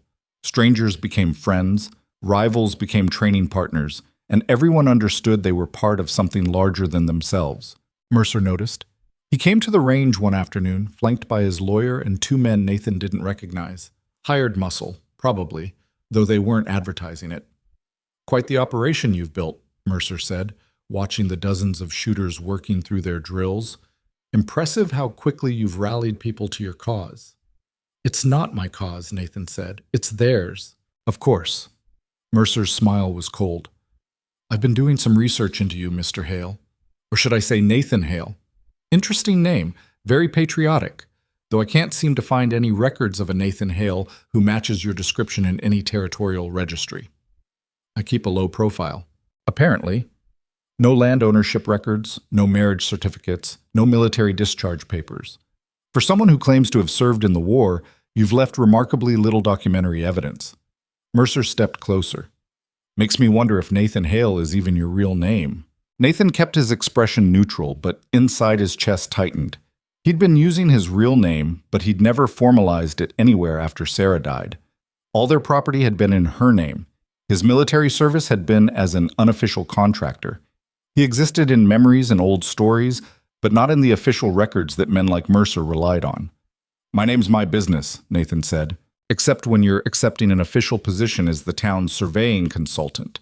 Then it becomes everyone's business. Mercer's voice dropped. I could make things very difficult for you. Raise questions about your identity, your background, your authority to challenge my work. Small-town hero becomes suspicious drifter with a fake name. How do you think that plays? Is that a threat? It's a reality check. Mercer glanced at the shooters again. You've put on a good show here. Built yourself quite the following, but shows end, followers drift away, and I'm still going to get what I came for. The only question is whether you're still here when that happens, or whether you've moved on to avoid the fallout. I'm not going anywhere. Your choice. Mercer tipped his hat mockingly. But when this range closes and these people are looking for someone to blame, don't be surprised when they remember you're just a stranger who showed up one day with a rifle and a lot of empty promises. He walked away, leaving Nathan standing there with anger coiled tight in his gut. The truth was, Mercer had a point. Nathan had no legal standing in Dust Hollow. He was exactly what he appeared to be. A drifter with no documented history and no ties to the community beyond the last 2 weeks. If Mercer started spreading doubt about his identity, people might start questioning everything. The shooting lessons, the stand against the railroad, even his motives for staying. Small-town trust was a fragile thing. Once broken, it was nearly impossible to repair. Lucy must have read his expression because she came over as soon as Mercer was gone. What did he say? That I'm a liability, that when things go wrong, I'll be the convenient scapegoat. Nathan looked at her. He's not entirely wrong. You think we'd turn on you? I think people believe what they want to believe, and if Mercer makes a convincing enough case that I'm the problem, some folks will listen. He gestured at the range. This community existed before I got here. It'll exist after I leave. I'm just passing through. That's bullshit and you know it. Lucy crossed her arms. You've done more for this town in 2 weeks than most people do in a lifetime. You think anyone's going to forget that because some railroad dandy starts spreading rumors? Yes, that's exactly what I think. Lucy stared at him for a long moment, then shook her head. You really don't get it, do you? You're so busy protecting yourself from getting hurt again that you can't see what's right in front of you. What are you talking about? These people don't care about your documentation or your legal standing. They care that you showed up when they needed someone, and you stayed when most people would have run. That matters more than any piece of paper. She started to walk away, then turned back. My father spent 3 years after my mother died convincing himself he didn't matter to anyone. Took me dragging him to Sunday dinners at the neighbors' houses before he realized people cared about him, whether he wanted them to or not. You're doing the same thing, and it's just as stupid. She left Nathan standing there, her words cutting deeper than Mercer's threats had. That night, Nathan lay awake in his room, thinking about Sarah. She told him once that grief was selfish, not because mourning was wrong, but because hiding from life to avoid more pain meant denying the people around you the chance to know you. You can't love anyone if you're too scared of losing them, she'd said. And you can't be loved if you won't let anyone close enough to try. He'd spent 2 years running from that truth, moving from town to town, keeping his head down, avoiding connections that might turn into attachments. The rifle had been both his companion and his excuse. As long as he was searching for the right buyer, he had a reason to keep moving. But Dust Hollow had stopped him. These people, with their stubborn determination and their impossible bell, had created something he couldn't walk away from. And somewhere in the last 2 weeks, teaching and building and fighting, he'd forgotten to keep his walls up. The realization terrified him. The next morning, Nathan was helping Caleb adjust his stance when a commotion erupted near the range entrance. A wagon had arrived, and people were gathering around it, shouting questions. Nathan walked over to find Mercer's hired men unloading surveying equipment, transits, measuring chains, stakes, and wooden grade markers. Mercer himself stood beside the wagon, smiling. "As promised," Mercer announced loudly. "Proper survey equipment. We'll begin our assessment today. I trust the town consultant has no objections?" Nathan examined the equipment. It looked legitimate, though something about it felt off. The transit was high quality, but it showed minimal wear, like it had been purchased recently rather than used extensively. The measuring chains were clean, the stakes freshly cut. "You'll submit your findings in writing?" Nathan asked. "Of course. Full technical report delivered to the territorial office and the town board simultaneously." Mercer gestured to his men. "We'll need access to the entire valley. I assume that won't be a problem?" "Access to public lands is fine. Private property requires permission from the owners." "Naturally." Mercer's smile didn't waver. "We'll begin with the range itself. Need to determine its exact elevation, grade relationships to the surrounding terrain, and potential conflicts with railroad construction." Nathan had no legal grounds to refuse. "Fine, but I'm observing every measurement." "I'd expect nothing less." They spent the day watching Mercer's crew work. The surveying appeared competent on the surface, but Nathan noticed small discrepancies. The crew took measurements quickly, without the careful rechecking that proper survey work required. They marked grades but didn't verify them from multiple angles, and several times Nathan caught them recording numbers that didn't quite match what the instruments showed. "Your elevation mark for the bell is off by 3 feet, Nathan said during one measurement. The surveyor frowned, checked his notes, and adjusted. "Misread the transit. Thanks."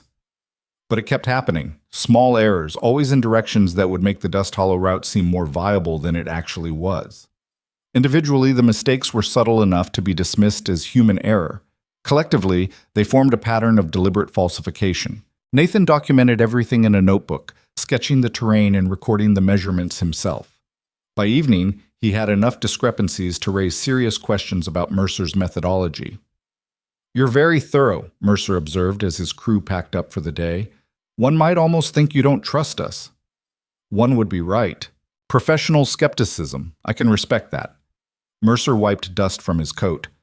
"Of course, your own measurements aren't official, and when my report reaches the territorial office, it will be stamped and certified by a licensed surveyor. Your notes are just observations. Observations that will go to Captain Wallace when he arrives." Yes, the Army Corps investigator. I'm sure he'll find our work exemplary." Mercer climbed onto his wagon. "See you tomorrow, Mr. Hale. We have 4 more sections to survey." After he left, Elias came over looking worried. "He's going to submit a fraudulent report, isn't he?"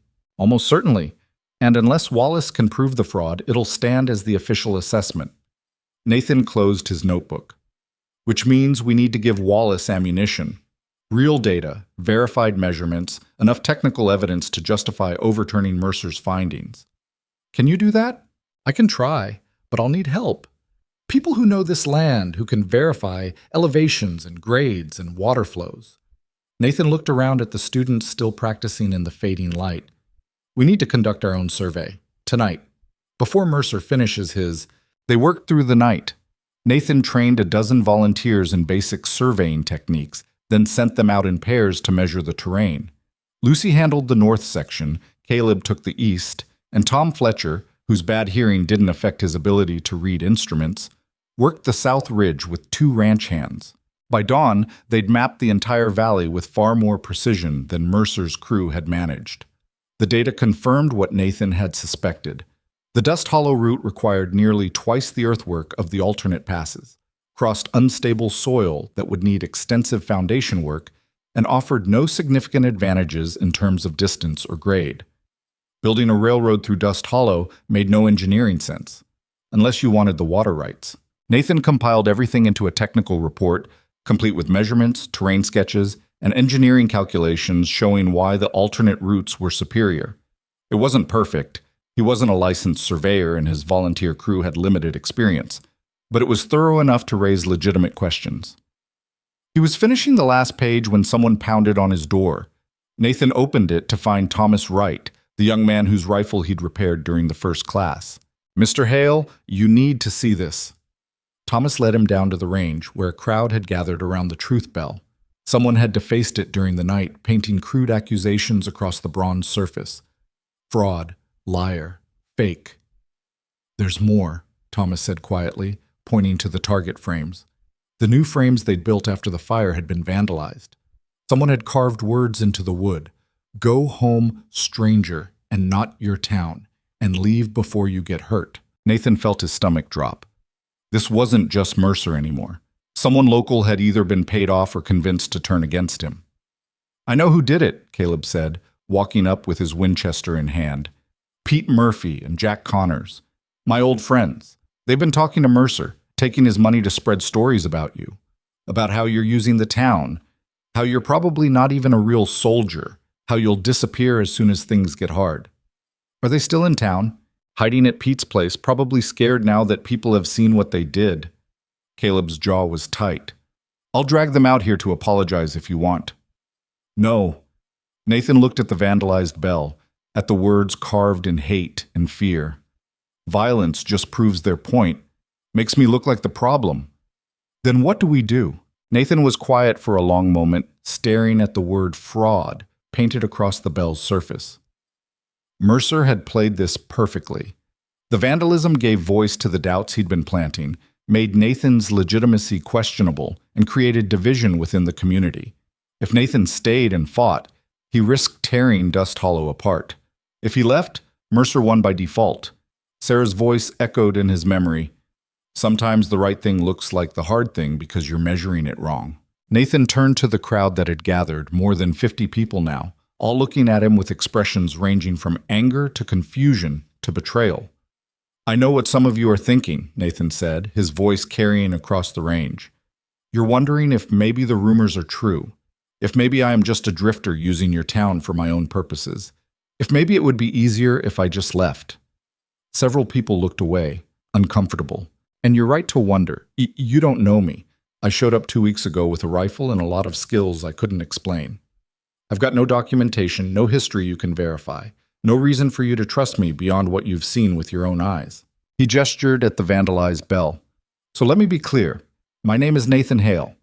I was a marksman during the Frontier Wars, working as a civilian contractor for the 3rd Cavalry. The work was classified, which is why there are no records.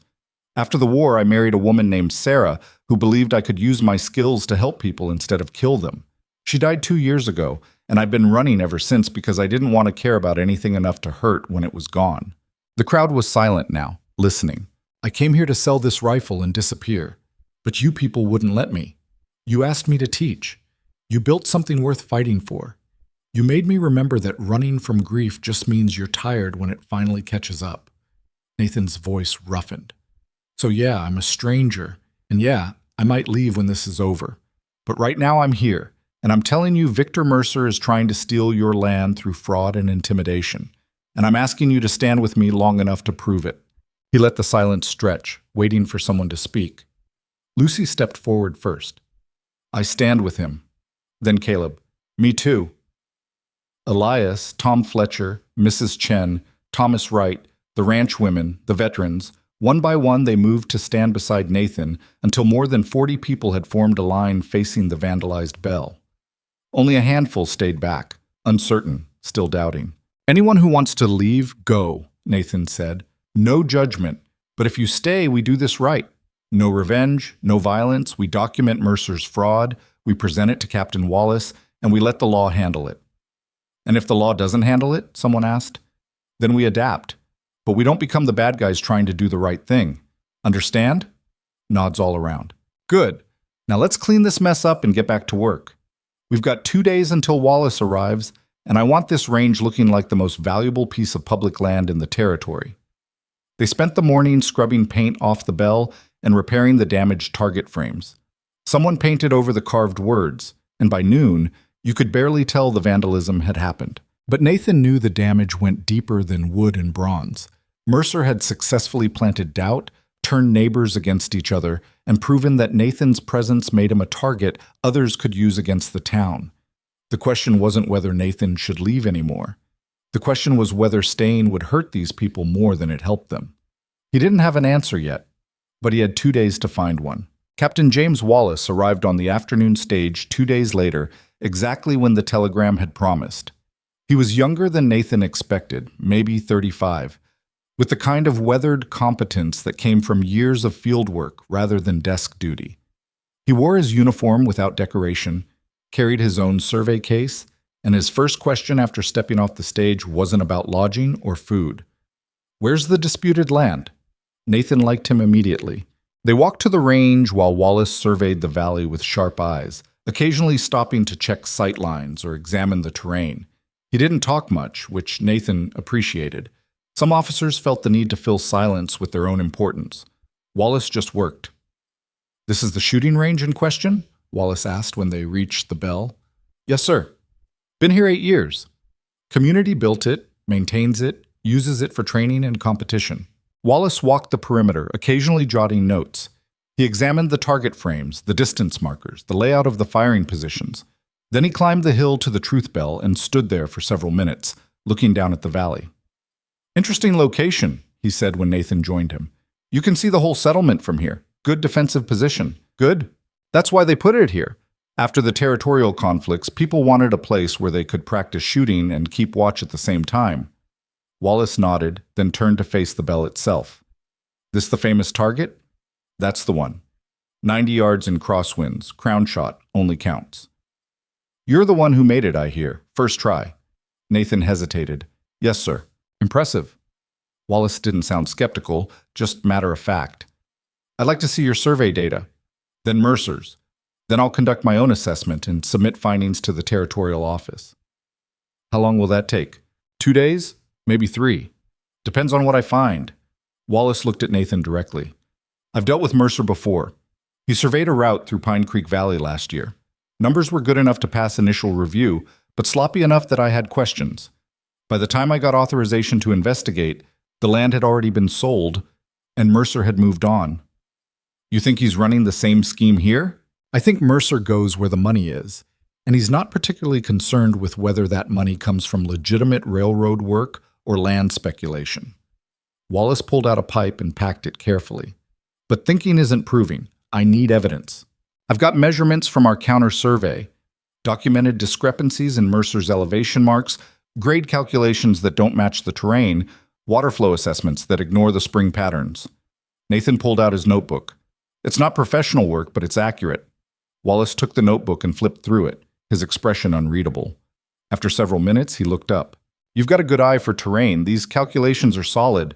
He handed the notebook back. "Where'd you learn surveying?" "Army. I was a civilian contractor during the territorial campaigns. Spent time with the engineering corps mapping firing positions and artillery placements." "Under what command?" "3rd Cavalry, Captain Reynolds' company. Red Valley Campaign." Wallace's eyes sharpened. "I know that campaign. Reynolds got commendations for impossible long-range shots that turned the battle. Saved his entire regiment." He paused. "Except I also heard rumors that Reynolds couldn't hit a barn from inside it. That someone else made those shots." Nathan said nothing. "You the Phantom?" Wallace asked quietly. "I was a lot of things during the war. Most of them I'd rather not remember." Wallace studied him for another moment, then nodded. "Fair enough. Your past is your business, but I need to know. Can you verify your measurements? Show me the points where Mercer's data diverges from reality?" "Every single one." "Then let's get to work." They spent the rest of the day walking the valley, with Nathan pointing out the locations where Mercer's crew had taken measurements and Wallace conducting his own surveys to verify the numbers. Several times Wallace stopped, rechecked his instruments, and made notes with increasingly tight handwriting. By evening, when they returned to town, Wallace's expression was grim. Mercer's survey is fraudulent, not marginally inaccurate, deliberately falsified. He's inflated elevation changes to make grading look easier than it is, understated soil instability problems, and completely ignored the water table issues that would require extensive foundation work. Wallace tapped his notebook. This route would cost the railroad twice what the alternate passes would, and it offers no advantages in distance or grade. No competent engineer would recommend it. Can you prove that in your report? I can and I will, but understand something. Mercer's got connections in the territorial office. My report will be accurate, but whether it gets acted on depends on politics I can't control. Wallace looked at Nathan. You might win this battle and still lose the war. What's our best move? Make as much noise as possible. Get your documentation in front of as many officials as you can. Push for a public hearing where Mercer has to defend his assessment in front of the community. Wallace knocked ash from his pipe. And pray that someone in the territorial government cares more about engineering competence than kickback money. That night, Nathan called a meeting at the town hall. Every person who'd been training at the range showed up, along with most of the town council and a significant portion of Dust Hollow's population. Even the people who'd been spreading doubts about Nathan attended, though they stayed near the back. Mercer arrived last, flanked by his lawyer and his hired men, looking confident. Mayor Wilkins called the meeting to order, his nervousness evident. We're here to discuss the railroad survey and hear preliminary findings from Captain Wallace of the Army Corps of Engineers. Wallace stood and delivered his assessment in clear technical language that left no room for interpretation. The Dust Hollow route was inferior in every measurable way. Mercer's survey contained multiple falsifications. The railroad would be foolish to build through this valley. When he finished, the room erupted in celebration. People cheered, clapped each other on the back, looked at Nathan with expressions of gratitude and vindication. Mercer stood calmly through it all, waiting for the noise to die down. Then he smiled. That's an interesting assessment, Captain. I'm sure it's very thorough. However, I feel compelled to point out that my survey was conducted by licensed territorial surveyors using certified equipment. Your survey, while I'm sure it was well-intentioned, carries less official weight. I'm a commissioned officer of the Army Corps of Engineers, Wallace said flatly. My surveys carry federal authority. In matters of military importance, certainly, but this is a civilian land development issue. The territorial office has final say, and I have assurances from officials there that my assessment will be accepted as the baseline for route planning. Mercer's smile widened. Your report will be noted, of course, added to the file for consideration, but I wouldn't expect it to change the outcome. You're saying the territorial office will ignore federal engineering assessments? I'm saying that in matters of local development, local authorities have jurisdiction. Unless you can demonstrate that this land has strategic military value, the Army Corps has advisory capacity only. Wallace's jaw tightened, but he didn't argue, because Mercer was technically correct. Without a military justification, Wallace's report would carry weight but not authority. Nathan watched this exchange with growing realization. Mercer had prepared for this contingency. He'd probably paid off enough people in the territorial office to ensure his survey would stand regardless of contradictory evidence. Wallace's involvement had been anticipated and neutralized. They'd been outmaneuvered. However, Mercer continued, I'm not an unreasonable man. I recognize this situation has created anxiety in your community, so I'm prepared to make an offer. He pulled out a document and laid it on the table. The Trans-Territorial Railroad Company is willing to purchase the shooting range property for $3,000.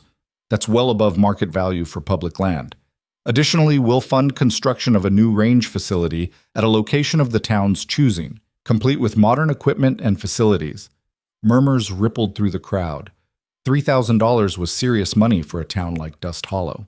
The railroad gets the land it needs, you get compensation and an upgraded facility, and everyone walks away satisfied. Mercer looked directly at Nathan. The only people who lose are those who are using this situation for their own purposes. The implication was clear. Nathan was the outsider, the troublemaker, the one standing in the way of a reasonable compromise that would benefit everyone. Can I see that offer? Mrs. Chen asked. Mercer handed her the document. She read it carefully, her expression neutral, then passed it to the other board members. They huddled together, whispering. Nathan felt the room's energy shifting. $3,000 and a new range. It was a good offer, maybe even a generous one, and it came with the implicit promise that if the town refused, Mercer would make their lives difficult in ways that couldn't be fought with surveys and reports. We need time to consider this, Mayor Wilkins said finally. Of course. Take 3 days, but understand, this offer expires when Captain Wallace leaves town. After that, we proceed with the original plan, which involves federal appropriation of the land at standard rates. That's roughly $500 with no new facility. Mercer collected his document and walked toward the door, then paused beside Nathan. "You fought well," he said quietly, so only Nathan could hear. "Made this more difficult than it needed to be. But you're still just one man against an organization that's bought and sold a dozen towns like this. You can keep fighting if you want, but all you'll do is hurt these people when I win anyway." He left before Nathan could respond. The meeting dissolved into anxious conversation. Nathan stood alone near the front of the room, watching people debate the merits of Mercer's offer. Some argued for accepting it. $3,000 was too much money to refuse. Others insisted they couldn't trust Mercer to actually build the new facility. A few looked at Nathan like he was the reason they were in this mess. Lucy pushed through the crowd to his side. "What do we do?" "I don't know," Nathan admitted. "Mercer's right. He's got the territorial office in his pocket, and Wallace's report won't be enough to override that. Even if we refuse the offer, he can just wait us out and take the land anyway." "So we lose?" "Looks that way." Lucy was quiet for a moment, then said something that surprised him. "What would your wife do?" Nathan looked at her. "What?" "Your wife, Sarah. The one who gave you the rifle and believed you could do good things with it. If she was here right now, what would she tell you to do?" Nathan closed his eyes, remembering Sarah's voice, her certainty, her refusal to accept that problems were unsolvable just because they were difficult. She'd had a way of looking at obstacles and seeing opportunities that nobody else noticed. "She'd tell me I'm asking the wrong question," Nathan said slowly. "I've been trying to figure out how to beat Mercer, but that's not the real problem." "What is?" "The real problem is that this community doesn't control its own land. The territorial office does, which means people like Mercer can manipulate the system and there's nothing we can do about it." Nathan opened his eyes. "But what if we changed that?" "Changed what? The territorial government?" "No, the land status." Nathan's mind was racing now, pieces clicking together. Public land can be appropriated by federal authority, but incorporated town land can't. If Dust Hollow was an officially incorporated municipality with defined borders that included the shooting range, Mercer would need the town's permission to build anything. Lucy's eyes widened. "Can we do that? Just incorporate? If we meet the territorial requirements. Minimum population, economic sustainability, demonstrated governance capacity. Dust Hollow's been operating as an unincorporated settlement, but I think we've got the numbers." Nathan looked around at the crowd still debating Mercer's offer. "We'd need to file incorporation papers with the territorial office, establish official property boundaries, elect a formal government. It's a lot of work." "How long would it take? If we rushed? Maybe 2 weeks to prepare the documentation, then however long the territorial office takes to process it." "That's too long. Mercer's offer expires in 3 days, and if we refuse, he'll just appropriate the land." Nathan thought hard. Sarah's voice echoed again. "Sometimes the right thing looks impossible because you're measuring it with the wrong tools." "What if we don't refuse?" Nathan said. "What if we accept?" "Accept? You want to let him win?" "I want to buy time." Nathan turned to face her fully. "We accept the offer conditionally, pending incorporation of the town and official transfer of property rights to the municipal government. That gives us legal standing to negotiate, forces Mercer to wait for the process to complete, and puts the decision in the hands of elected town officials instead of the territorial office." Lucy's face split into a grin. "That's actually brilliant. Mercer can't refuse without admitting he doesn't want to deal with local government because it's harder to bribe. And if we move fast enough on the incorporation, by the time the paperwork goes through, we'll have enough legal protections that Mercer will have to actually negotiate instead of just taking what he wants." "What do we need?" "Bodies. Lots of them. Every person who's been training at the range, every rancher in the valley, every business owner in town. We need to prove Dust Hollow is a functioning community with sufficient population to qualify for incorporation." Nathan grabbed Elias, who was standing nearby. "How many people live within 10 miles of this town?" "Maybe 200 permanent residents. Another 100 if you count the outlying ranches." "Not enough." Territorial requirement is 500 for Incorporation. Nathan swore under his breath. We're short by half. What if we count temporary residents? Lucy asked. People who've been coming here for training, folks from other towns who use the range regularly. They've got a stake in this community even if they don't live here full time. That's a stretch. The territorial office might not accept it. Then we make them accept it. We document everything. How many people use the range, how much commerce it generates, how many families depend on it for food security and defense training. Lucy was getting excited now. We show that Dust Hollow isn't just a settlement, it's a regional hub, and hubs qualify for special consideration in incorporation requirements. Nathan looked at her with newfound respect. Where'd you learn territorial law? My father served on the property board for 5 years.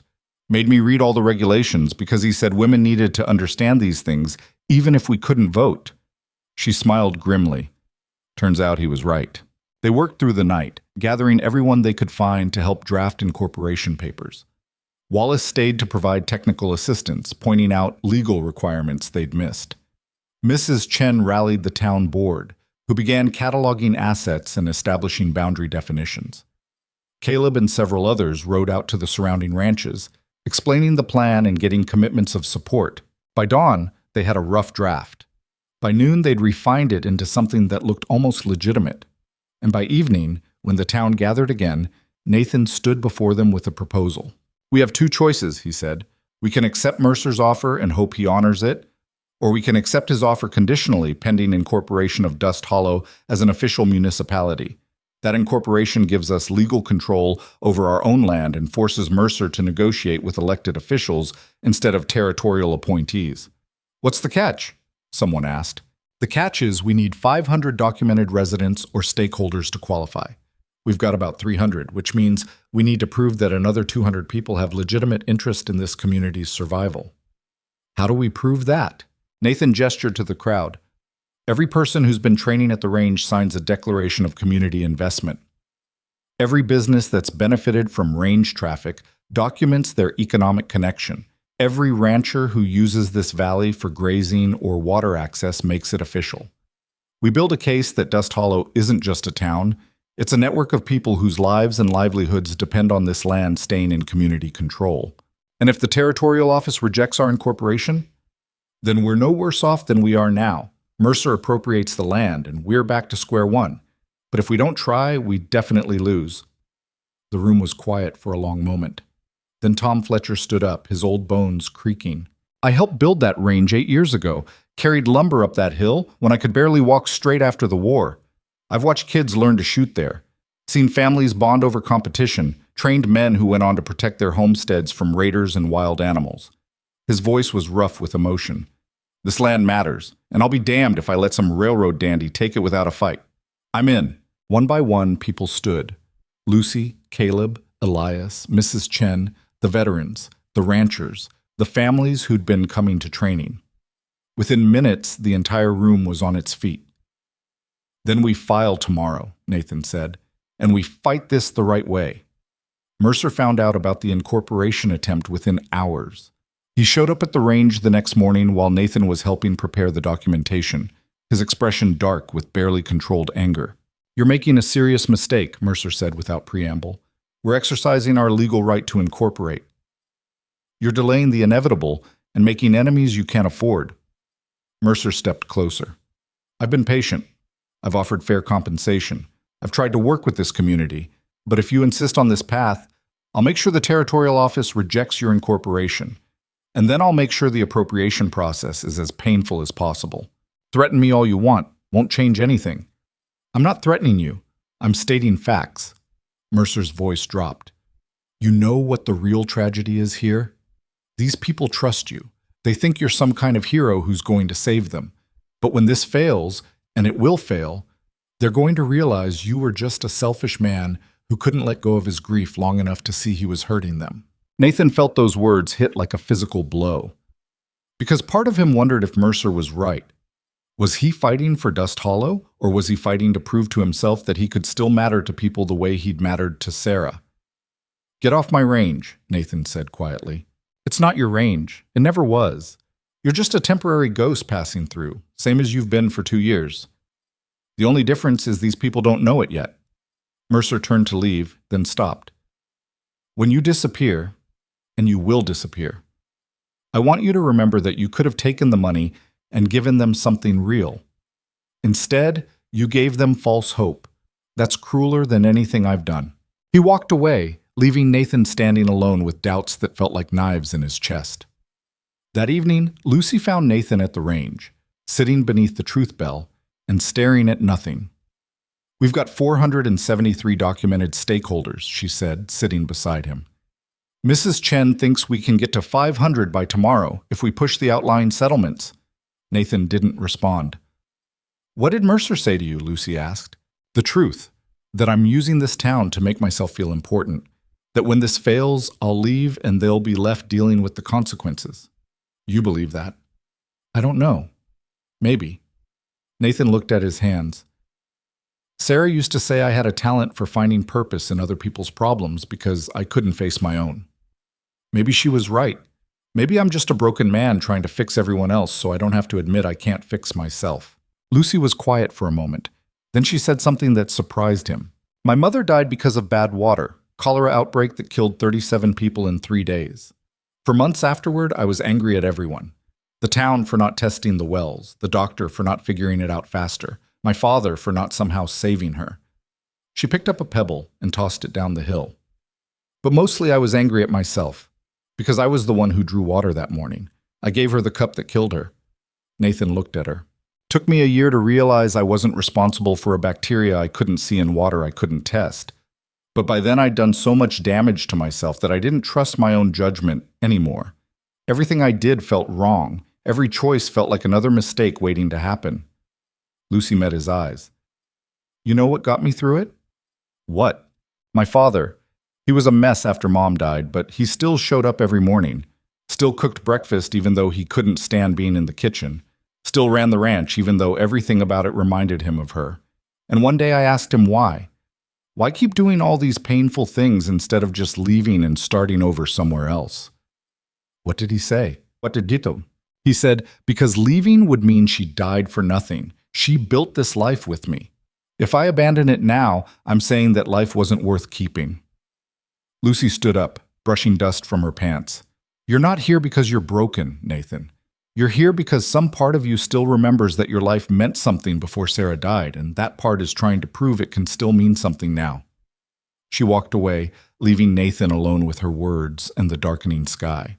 He sat there for a long time thinking about Sarah, about the rifle she'd given him, about the promise he'd made to her to keep living, to keep teaching, to keep being the man she'd believed in instead of the ghost the war had tried to make him. Mercer was wrong. This wasn't about false hope. This was about proving that communities could still fight back against people who thought power and money meant they could take whatever they wanted. And maybe, somewhere in that fight, Nathan could prove to himself that he was more than just the sum of his failures and his grief. He stood up and walked back to town, where people were still working by lamplight to finish the Incorporation papers. Wallace was checking legal language. Mrs. Chen was organizing signature collections. Elias was drafting property boundary descriptions. Where do you need me? Nathan asked. Mrs. Chen looked up and smiled. Right here. We're almost done. They worked through the night, and by morning, they had everything ready. 507 documented stakeholders. Detailed property assessments. Economic impact studies. Governance structures. Everything the territorial office required for incorporation. Caleb volunteered to ride to the territorial capital and file the papers personally.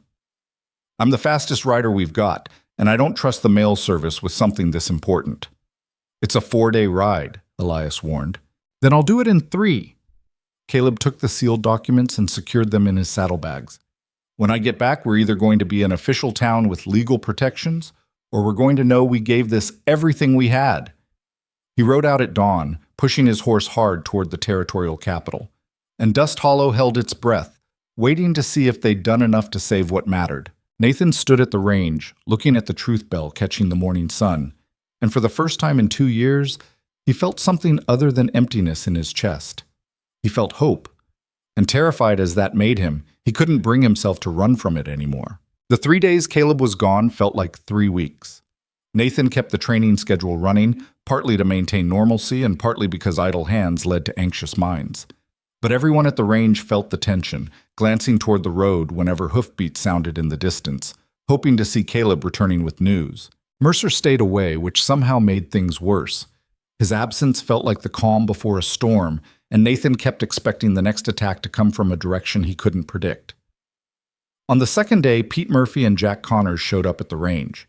They looked rough, like they hadn't slept much, and they stood at the edge of the grounds for a long time before working up the courage to approach Nathan. "We came to apologize," Pete said, not meeting Nathan's eyes. "For the vandalism, for spreading rumors, for taking Mercer's money." Nathan set down the target frame he'd been repairing. "How much did he pay you?" $50 each. Said it was just for talking to people, telling them you weren't trustworthy." Jack's voice was bitter. "Didn't realize he was going to use what we said to tear this place apart." "You realized he was bribing you, though." "Yeah." Pete finally looked up. "Yeah, we knew. We needed the money. And we were still mad about what happened at the competition, about Caleb switching sides and making us look like fools." Nathan studied them. They were young, maybe 20 years old, and they had that particular shame in their eyes that came from knowing you'd done something you couldn't take back. He'd seen that look in his own mirror enough times to recognize it. "You can't undo what you did," Nathan said, "but you can stop doing it. Mercer's still paying you?" He tried. Offered another 100 to keep spreading stories. We told him to go to hell.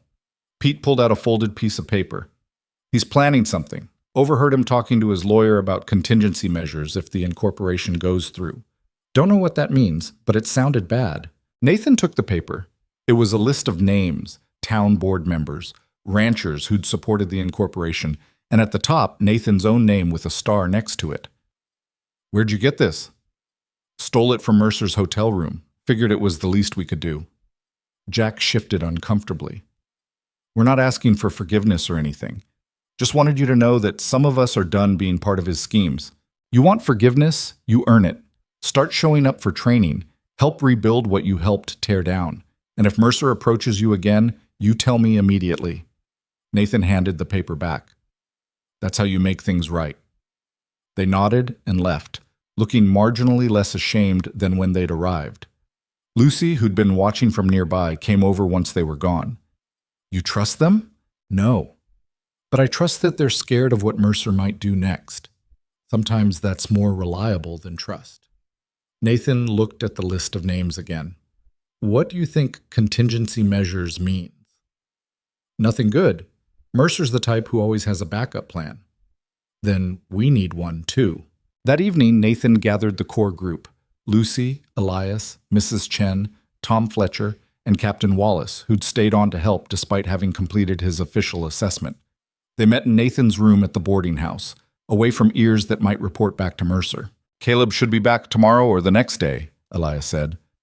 "But even if the incorporation is approved, there's a waiting period before it takes effect. Maybe 2 weeks, maybe a month, depending on how backed up the territorial office is." "That's too long," Mrs. Chen said. "Mercer's offer expires in 6 hours. If we don't give him an answer, he'll claim we refused and proceed with appropriation. Then we accept conditionally, like we planned." Nathan spread the map across the table. "We agree to sell the land to the railroad once incorporation is complete and the municipal government can negotiate terms. That buys us time." "What if he refuses the conditional acceptance? Then he shows his hand, proves he doesn't actually care about building a railroad, just wants the land cheap and fast." Wallace tapped the map. "Either way, we've got documentation of his fraud. If he forces appropriation, I can escalate to federal review. It'll take longer, but we might win." "Might isn't good enough," Lucy said. "We need a way to force his hand. Make him either commit to legitimate negotiations or expose himself completely." Nathan thought about this. Sarah used to say that the best defense was making your opponent choose between bad options. If you controlled the choices, you controlled the outcome. "What if we make the offer public?" Nathan said slowly. "Announce that we're accepting Mercer's $3,000 contingent on incorporation approval, and that once we're incorporated, we'll use that money to fund permanent improvements to the range. Make it a community celebration. Invite neighboring towns, territorial officials, everyone we can think of." "Why?" Elias asked. Because if we make it public, Mercer can't back out without looking like he was lying about his intentions. And if he tries to proceed with appropriation while publicly accepting our terms, he'll have to explain why he's seizing land he agreed to purchase legitimately. Nathan looked around the table. We force him to either honor his word or reveal himself as a fraud in front of witnesses who matter. Mrs. Chen smiled slowly. That's devious. I like it. There's risk, Wallace warned. If the incorporation is rejected, we've committed to selling land we don't legally control. But if it's approved, we've boxed Mercer into a corner he can't escape from. Nathan folded the map. I think it's worth the risk. They voted. Everyone agreed. The next morning, Mrs. Chen stood in front of the town hall and made the announcement. Dust Hollow accepted the Trans-Territorial Railroad's generous offer of $3,000 for the shooting range property, contingent upon completion of the town's incorporation as an official municipality. The funds would be used to build a permanent memorial to the range's history and expand training facilities for the entire region. Furthermore, Dust Hollow would be hosting a celebration in 1 week to mark the occasion, with invited guests including territorial officials, neighboring town representatives, and anyone interested in witnessing a community's commitment to preserving its heritage. The announcement spread through town within minutes. Mercer heard about it before noon and arrived at the town hall looking like he wanted to strangle someone. This wasn't the agreement, he said through clenched teeth.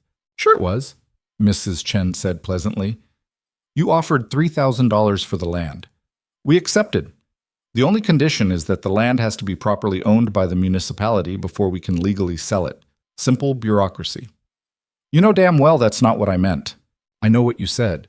You said you'd pay $3,000 for the range property. We're holding you to that promise. She smiled.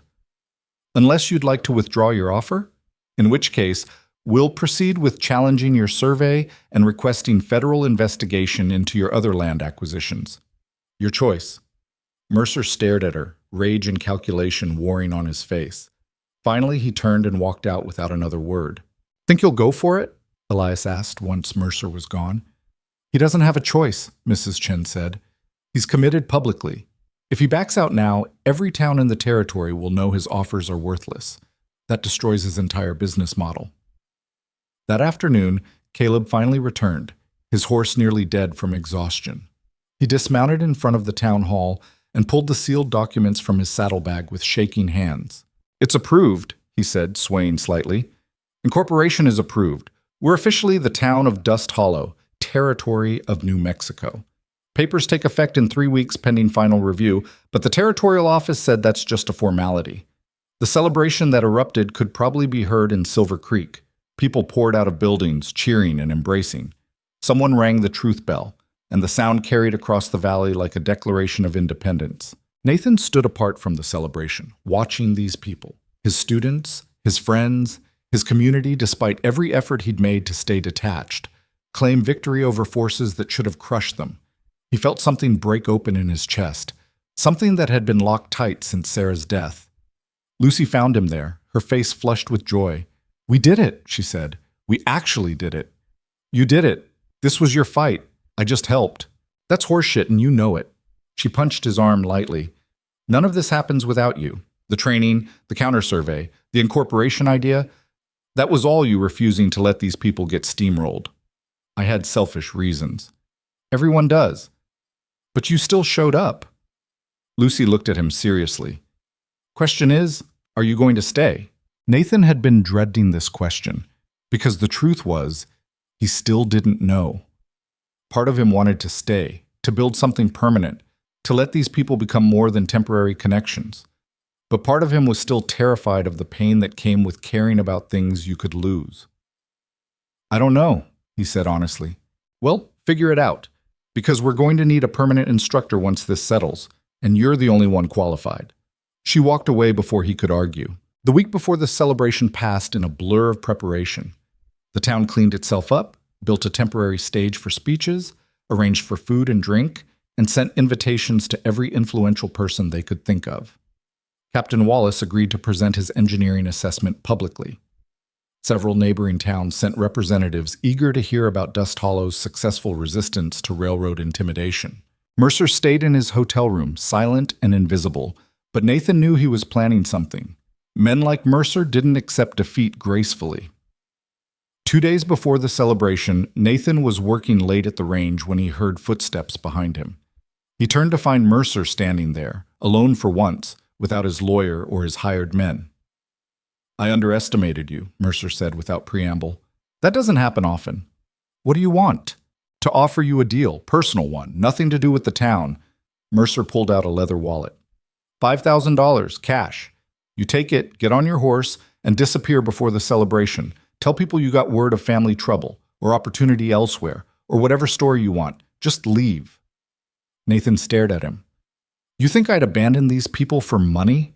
I think you're a drifter with no real ties here. I think you've been running from something for years, and the only reason you stopped is because these people made you feel important for a little while." Mercer's voice was matter-of-fact. "But that feeling won't last. Eventually you'll realize you don't belong here, and you'll leave anyway. I'm just accelerating the timeline and compensating you for your trouble." "No. 7,000. That's more money than you'll see in 5 years of shooting instruction." "I said no." Mercer's expression hardened. "You're making a mistake. When this celebration happens, and I'm forced to honor that ridiculous agreement, I become a laughingstock. That's bad for business. When things are bad for my business, I make sure the people responsible suffer for it. Threaten me all you want. I'm not leaving. I'm not threatening you. I'm warning you." Mercer stepped closer. "You think this ends when the Incorporation finalizes? You think I can't find other ways to make this town miserable? I've got connections across the territory. I can ensure Dust Hollow never gets territorial funding for roads or water systems. I can discourage businesses from opening here. I can make sure this place slowly dies from neglect and isolation." "Then you'll have to do it with me watching." Mercer studied him for a long moment, then shook his head. "You're a fool. You could have walked away rich. Instead, you're going to watch everything you built here crumble because you insisted on playing hero." "Maybe, but at least I'll know I tried." Mercer left, and Nathan stood alone in the darkness, wondering if he'd just made the biggest mistake of his life. The celebration arrived on a clear, warm morning that seemed designed for important occasions. By noon, over 300 people had gathered in Dust Hollow, more than the town had ever hosted at once. Territorial officials, neighboring town representatives, curious ranchers, and families who'd heard about the shooting range and wanted to see it for themselves. The stage had been set up near the town hall, and Mayor Wilkins opened the proceedings with a nervous speech about community values and territorial progress. Then Mrs. Chen took over, and her voice carried the authority of someone who'd spent decades fighting for things that mattered.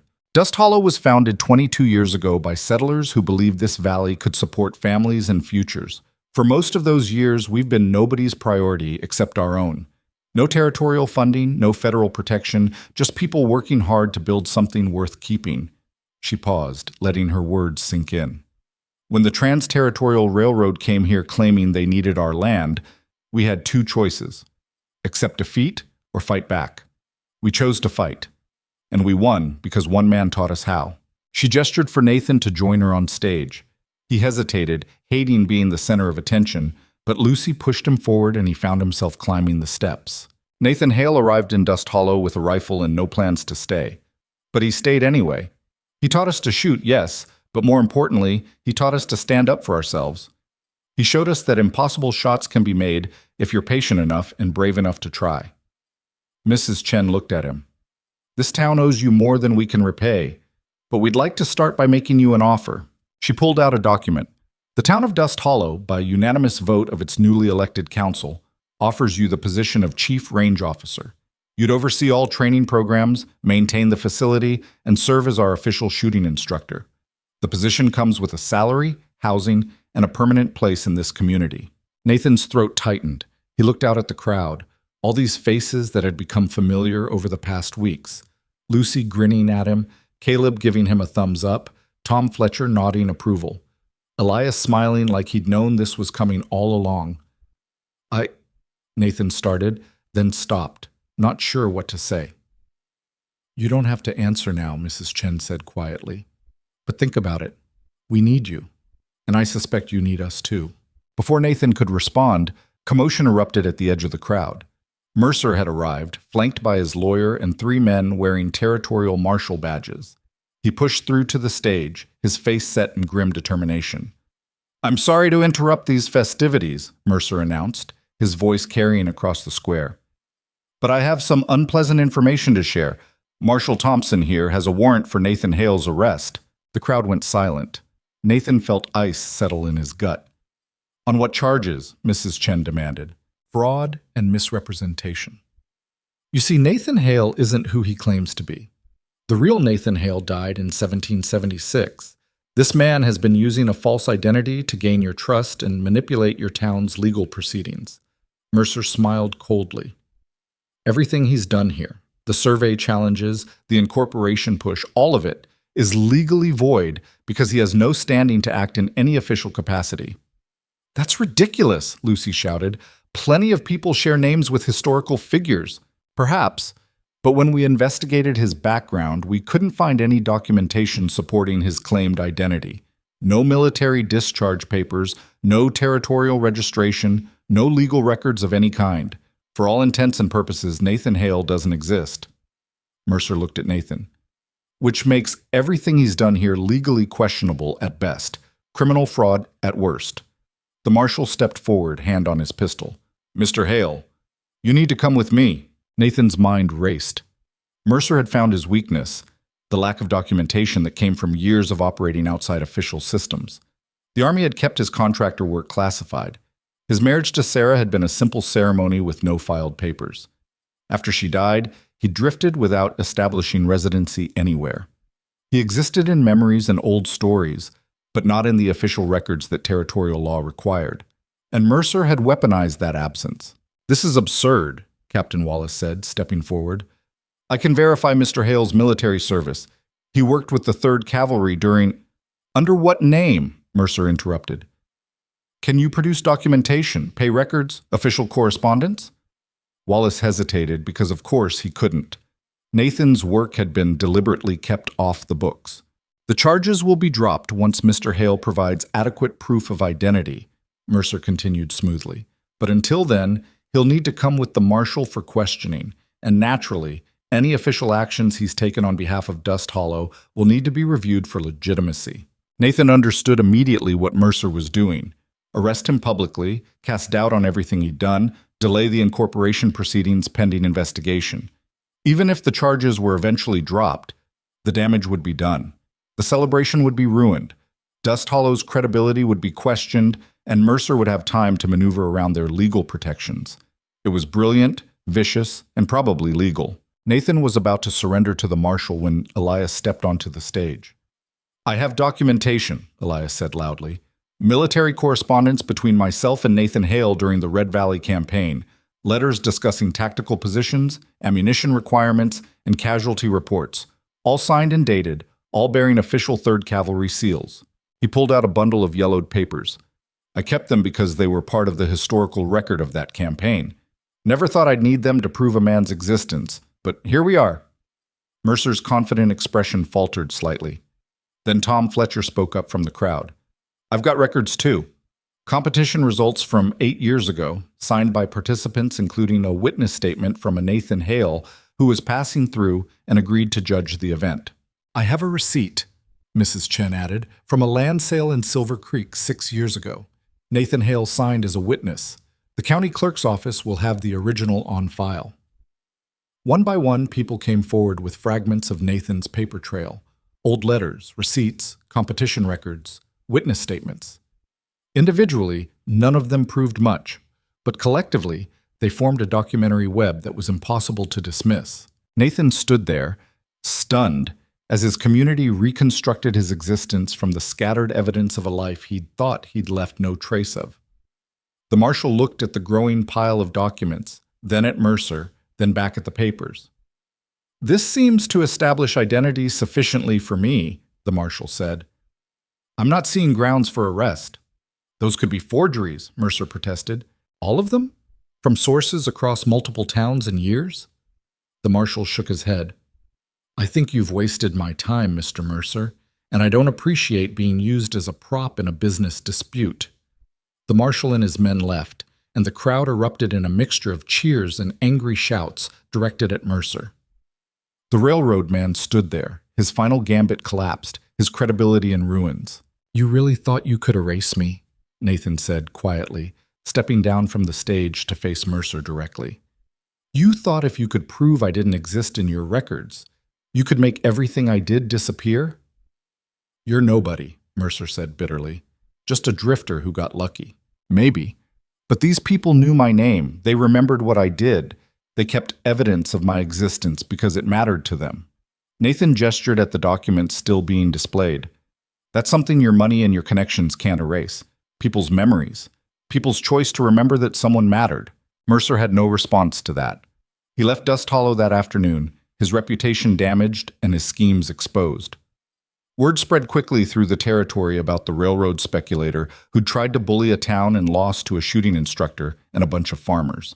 The celebration continued into the evening, with people sharing stories and toasting their victory. Nathan found himself surrounded by well-wishers, people shaking his hand and thanking him for his help. It was overwhelming and uncomfortable and somehow exactly what he needed. As the sun set, he slipped away to the range, needing some quiet. Lucy found him there, of course, standing beneath the truth bell. You going to accept the job? She asked. Nathan looked out at the valley, painted in sunset colors. He thought about Sarah, about the promise he'd made to keep living, about the gift she'd given him, and the instruction that came with it. Yeah, he said, I think I am. Good, because we already built you a house, small one, up on the ridge. Figured you'd like the view. Nathan laughed, surprised. You built me a house? Well, we started it. Figured if you said no, we'd find someone else who needed it. But it's yours if you want it. She smiled. Welcome home, Nathan Hale. For real this time. 2 months later, Dust Hollow held its first official town council meeting as an incorporated municipality. The range had been expanded, new target frames installed, and a permanent stone marker erected commemorating the community's successful resistance to intimidation. Nathan's teaching program had grown to include over 100 regular students from 6 different towns. He'd trained 3 assistant instructors, Lucy, Caleb, and a woman named Sarah Jennings, who'd shown remarkable talent and patience. People were calling it the Hale method now, which made Nathan uncomfortable, but he'd learned to accept that some things were beyond his control. The house on the ridge was small but solid, with a view of the entire valley. Nathan had hung Sarah's photograph above the fireplace, and sometimes in the evenings he'd sit there and tell her about his day, about the students who were improving, about the community he'd somehow become part of. I think I'm finally doing it, he said one night to her photograph. Teaching instead of just surviving. Building instead of just running. I think you'd be proud. The photograph, of course, said nothing, but Nathan felt a peace he hadn't known in years, the sense that he was finally fulfilling the promise he'd made. One evening, a young drifter rode into town with a beaten rifle and nowhere to go. He reminded Nathan of himself, lost, grieving something he wouldn't name, looking for any reason to keep moving. Nathan invited him to stay, offered him a place in the next class, showed him that impossible things became possible when you stopped running long enough to aim at something worth hitting. Why are you helping me? The drifter asked. Because someone helped me, Nathan said, and because the best way to honor the people we've lost is to keep passing on what they taught us. The drifter stayed, learned to shoot, found purpose, eventually became one of Nathan's best students. And the pattern continued. Broken people finding their way to Dust Hollow, learning to aim true, discovering that communities could rebuild them if they were brave enough to stay. Years passed. The range became famous throughout the territory, and people traveled from distant places to train under the man who'd rung the truth bell. Nathan aged, his hair going gray, his hands developing the tremor that came with time and old injuries. But he never stopped teaching, never stopped showing people that precision mattered, that patience paid off, that the impossible was just the difficult seen from the wrong angle. The truth bell still hung above the valley, and on quiet evenings when the wind was right, it would ring softly, even though nobody touched it. Old-timers said it was the bell remembering all the shots that had been made, all the people who'd learned to aim true, all the lives that had been changed beneath its bronze surface. Nathan didn't know if that was true, but he liked to think Sarah was somewhere watching, pleased that her gift had finally found its proper purpose. Not as a weapon, not as a burden, but as a bridge between the man he'd been and the man he'd become. Someone who understood that teaching others to hit their targets meant first helping them figure out what they should be aiming at. And for Nathan Hale, that target had always been clear, even when grief made it hard to see. Home, community, purpose. The simple radical act of staying when running would be easier, of aiming at the right things, even when the shot seemed impossible, of trusting that some truths, once spoken, echo forever. The bell rang softly in the evening wind, and Nathan Hale smiled, finally at peace with the ghost he'd been running from. Because he'd learned what Sarah had tried to teach him all along, that the opposite of loss wasn't safety, it was love brave enough to risk losing again, and that was a shot worth taking every single time.